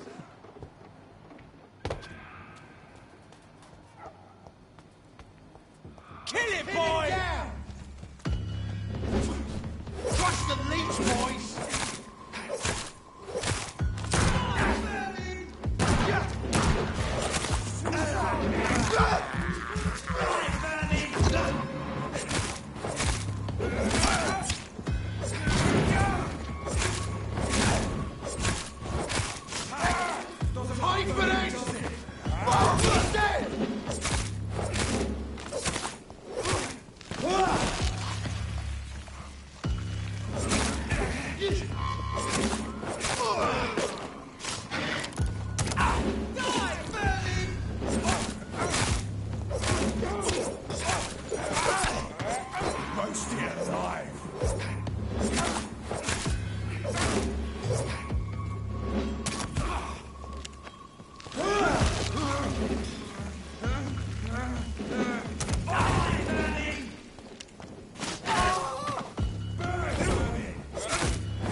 We can handle this.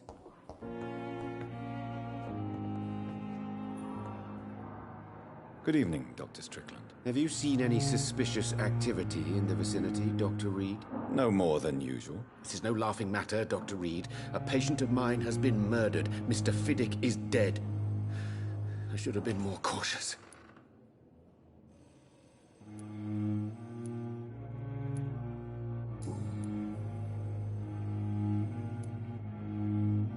What is troubling you so much, Dr. Strickland?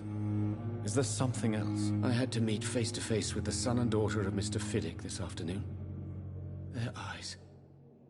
I could barely stand before their accusing gaze. This difficult task is part of our job, Dr. Strickland. It's our responsibility. I know.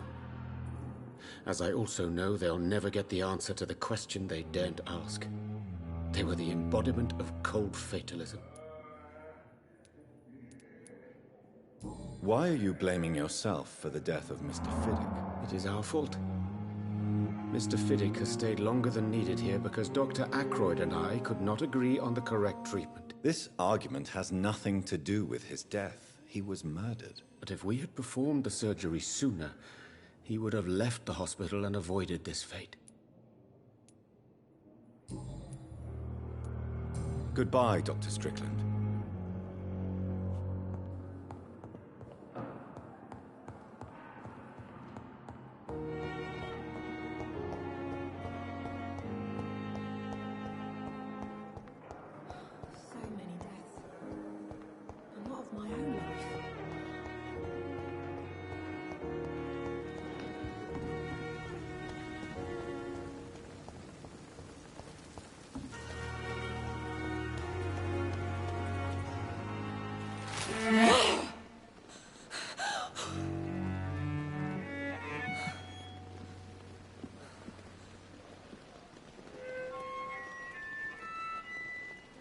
I would ask you to avert your eyes, sir. Or did you not know it was rude to stare? I knew it. Speak up, Dr. Reed. I like a man who speaks his mind.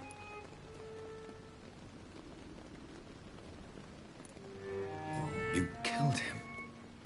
He trusted you. And you killed him. Spare me your sarcasm, Jonathan. You are but newly born in this world.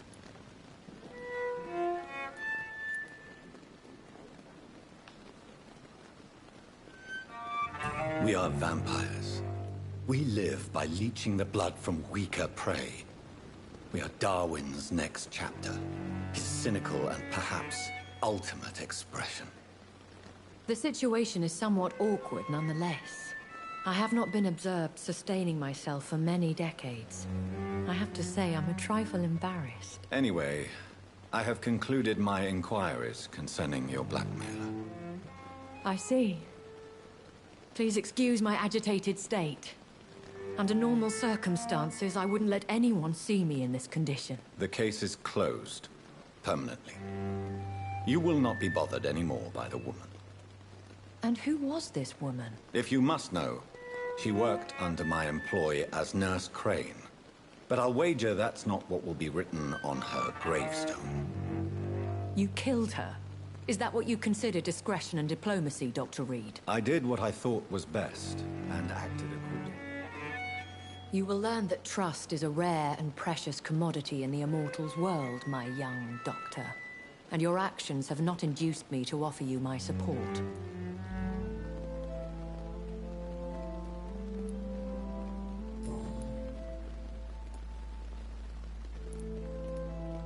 I've been hearing a voice talking in my head. Is this some kind of insanity? It feels like the voice of the vampire that created me. Hush. Tell no one this. It would be unwise to talk of such things amongst British immortals. Speak no more of your maker. How could this cause offense? Only the powerful immortals can mentally call to their progeny. No vampire or hunter will sleep easy, knowing that an unidentified elder is stalking the streets of London. Excuse my forwardness, but... are you my maker? Me? Goodness, no. Only a foolish immortal would create a progeny without taking precaution, and I'm no fool. I don't understand. Why was I created and then left for dead? That is a question only the one who made you can answer. It's not normal practice. I doubt even if you find him, he will answer you, considering how cruelly he treated you.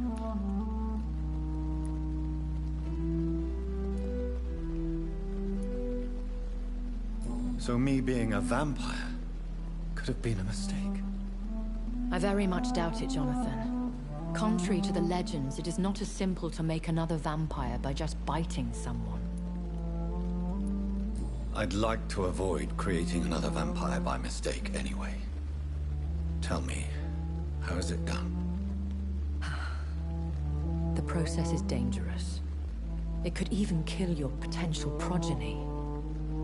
If you did decide to sire an offspring, they must drink of your blood, Jonathan.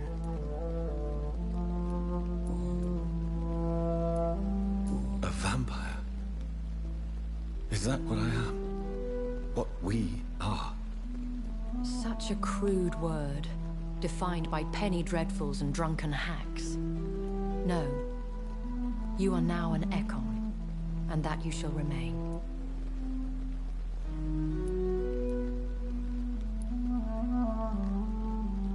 So we are Ekons. How can I identify us amongst other vampires? How to put it? All Ekon are vampires. But all vampires are not Ekon. We are but a branch of the immortal tree. Are you an Ekon too? Yes, I am. We are the closest thing to what man refers to as vampires. Forget what you think you know about us.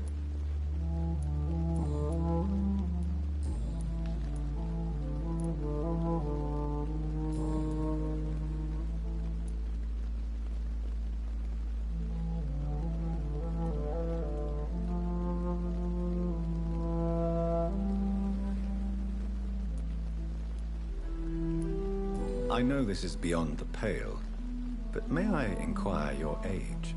Really? And I thought you were gentlemen. If you must know, I'm 27. I've been 27 for a long time now, and 27 I shall remain.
And who bestowed upon you this eternal youth? My maker. He left this isle a long time ago. Very well. But I believe there is more to this than you are saying. A lady has to have some secrets.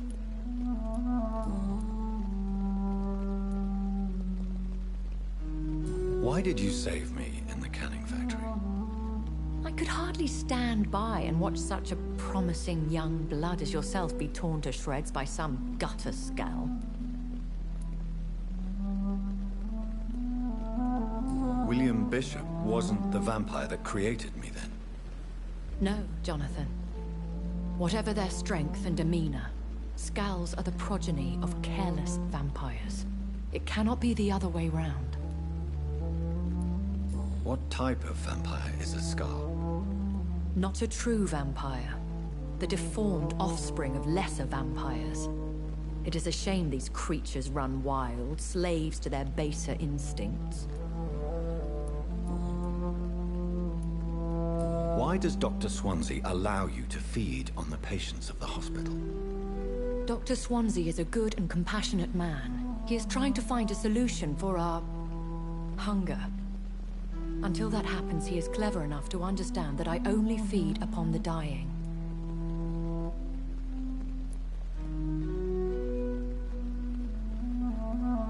What do you know about this Brotherhood of St. Paul's Stole? The Brotherhood is well known amongst London Vampire Society. As long as our kind is discreet, and as long as they do not interfere, we have come to a mutual understanding. And no one suspected you of the murders? As you well know, suspicion has recently fallen on me of killing for pleasure. But you have my word, Jonathan. I take no pleasure in taking a life.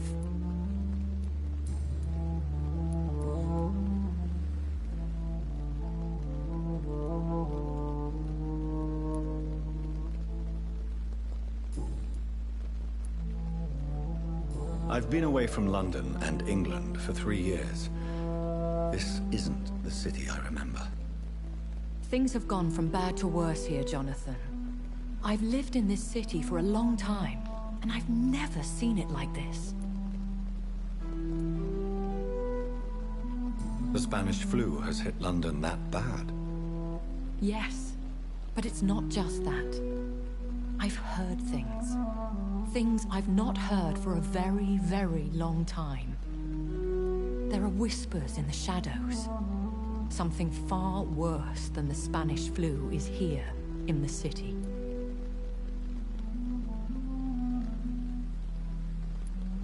What is it you fear? Fear has long since flown this form. But there is something malevolent circling us. I feel fear is merely waiting in the wings.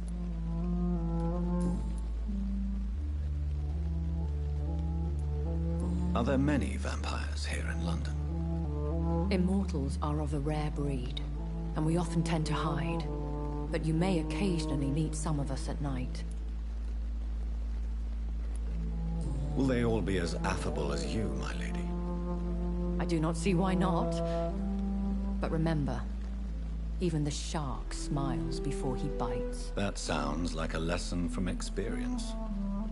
Vampire politics are as intricate and sometimes tedious as a game of chess in a gentleman's club. I've learned from experience it is best to decline to play. Do you know any of them? Have you an idea of the identity of the vampire who attacked me? You mean your maker?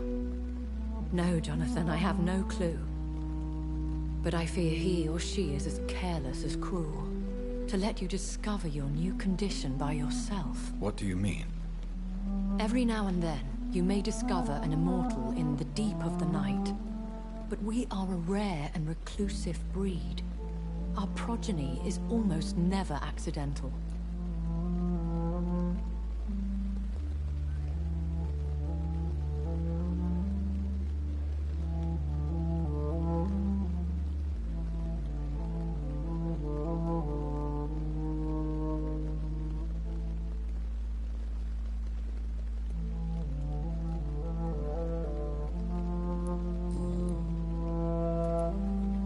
When I awoke, changed, I was chased and attacked by vampire hunters. Prepared and well-trained. Though I can't be certain, more than likely it was the once glorious Guard of Priwen. You make them sound like some sort of cult. More a society, and like all the best ones, a secret society. I thought them almost gone, but it seemed they have been recruiting. Once glorious, but still dangerous. They have seen better days, but all fanatics are dangerous. You would be wise to stay clear. They are sworn to destroy our kind.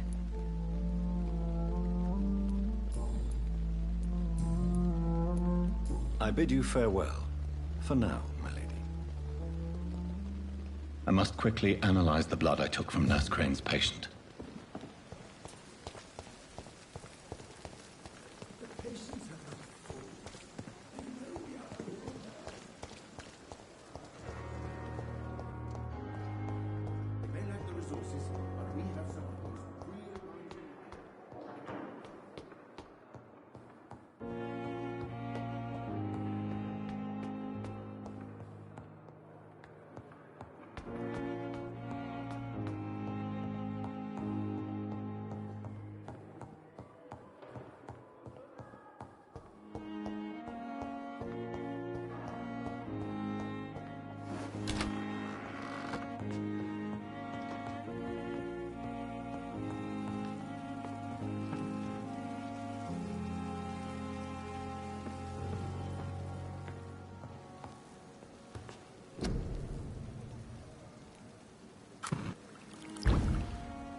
Razvan Vasily was infected by Spanish flu, but also has the highly unstable blood of the Skulls. Is the London vampire epidemic transmitted through the flu? I should talk to Dr. Swansea about it.